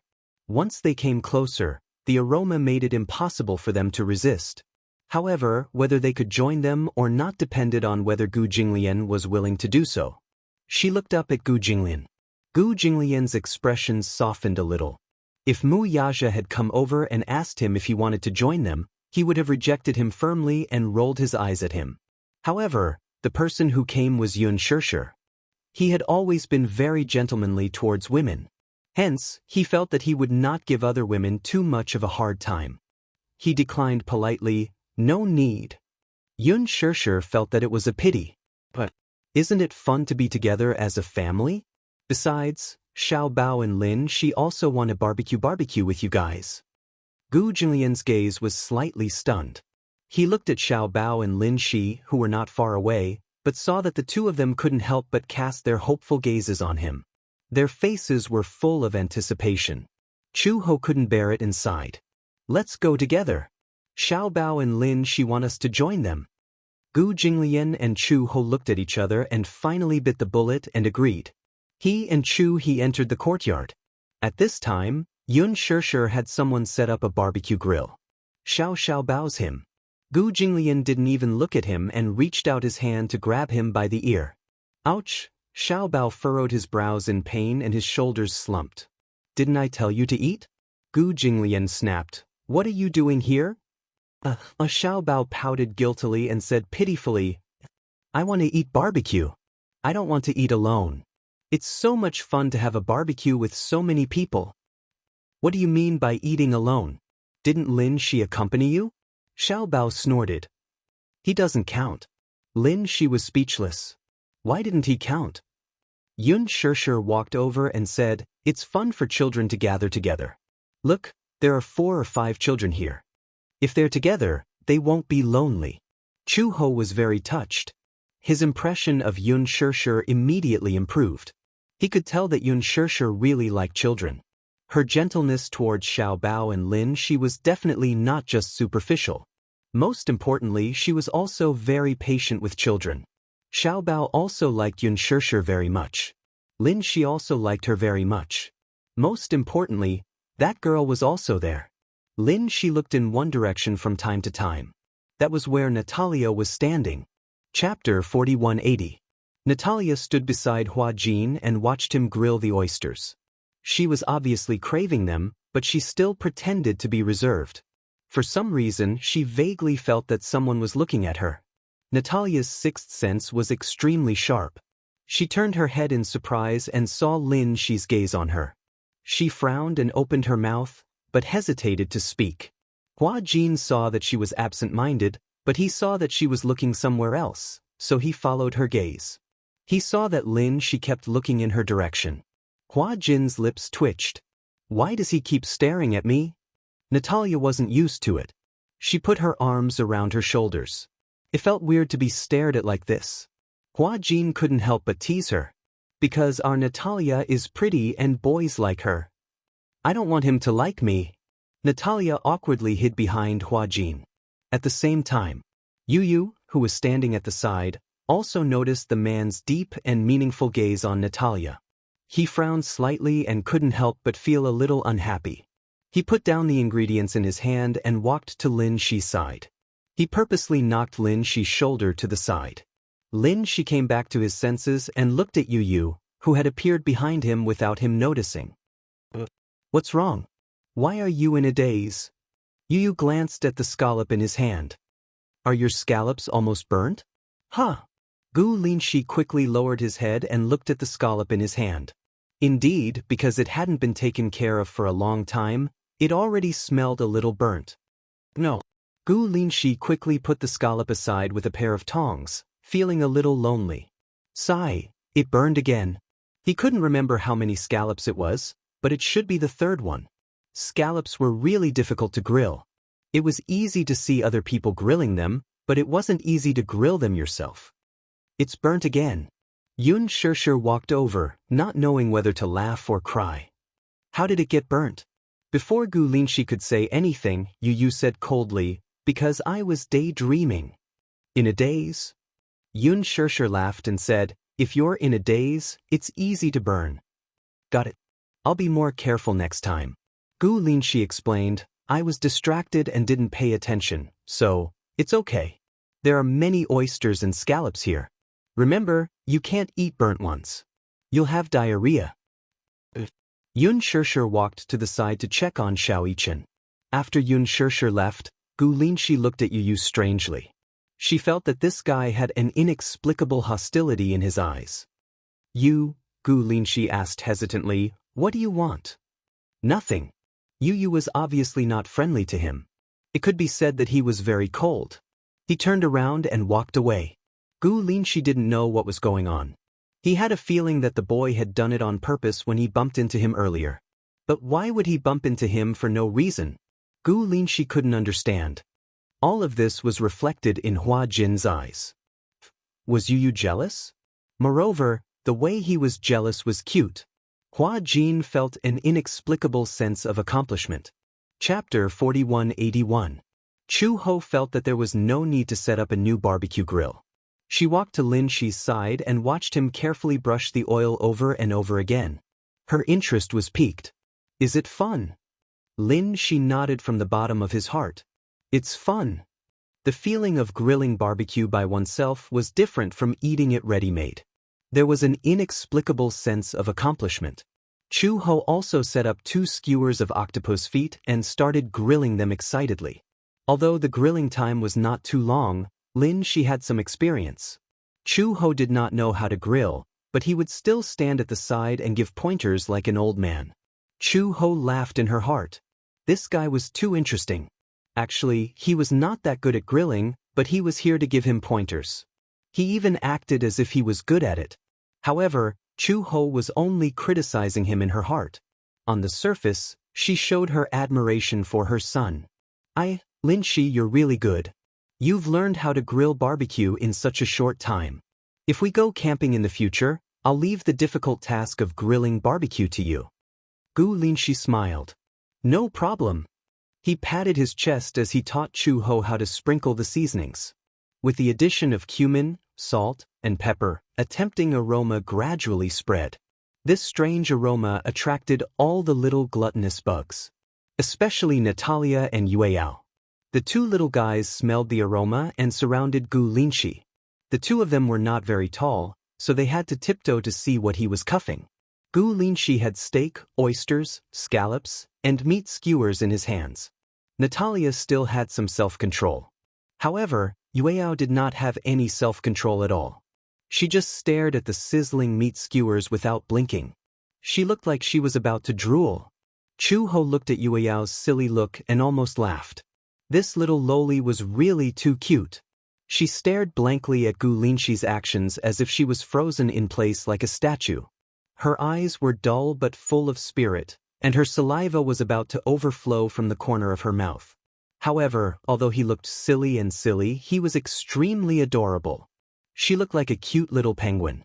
Her small mouth was like a cherry, but it also seemed like it was made of sweet glutinous rice flour. In addition, saliva overflowed from her lips, giving her a crystal-clear feeling. He got closer and smelled her. There was a milky fragrance on her body. It was the most typical smell of a child. Chu Ho squatted in front of her and gently pulled her little hand. However, Yueyao didn't seem to be very cooperative. He even put his hands behind his back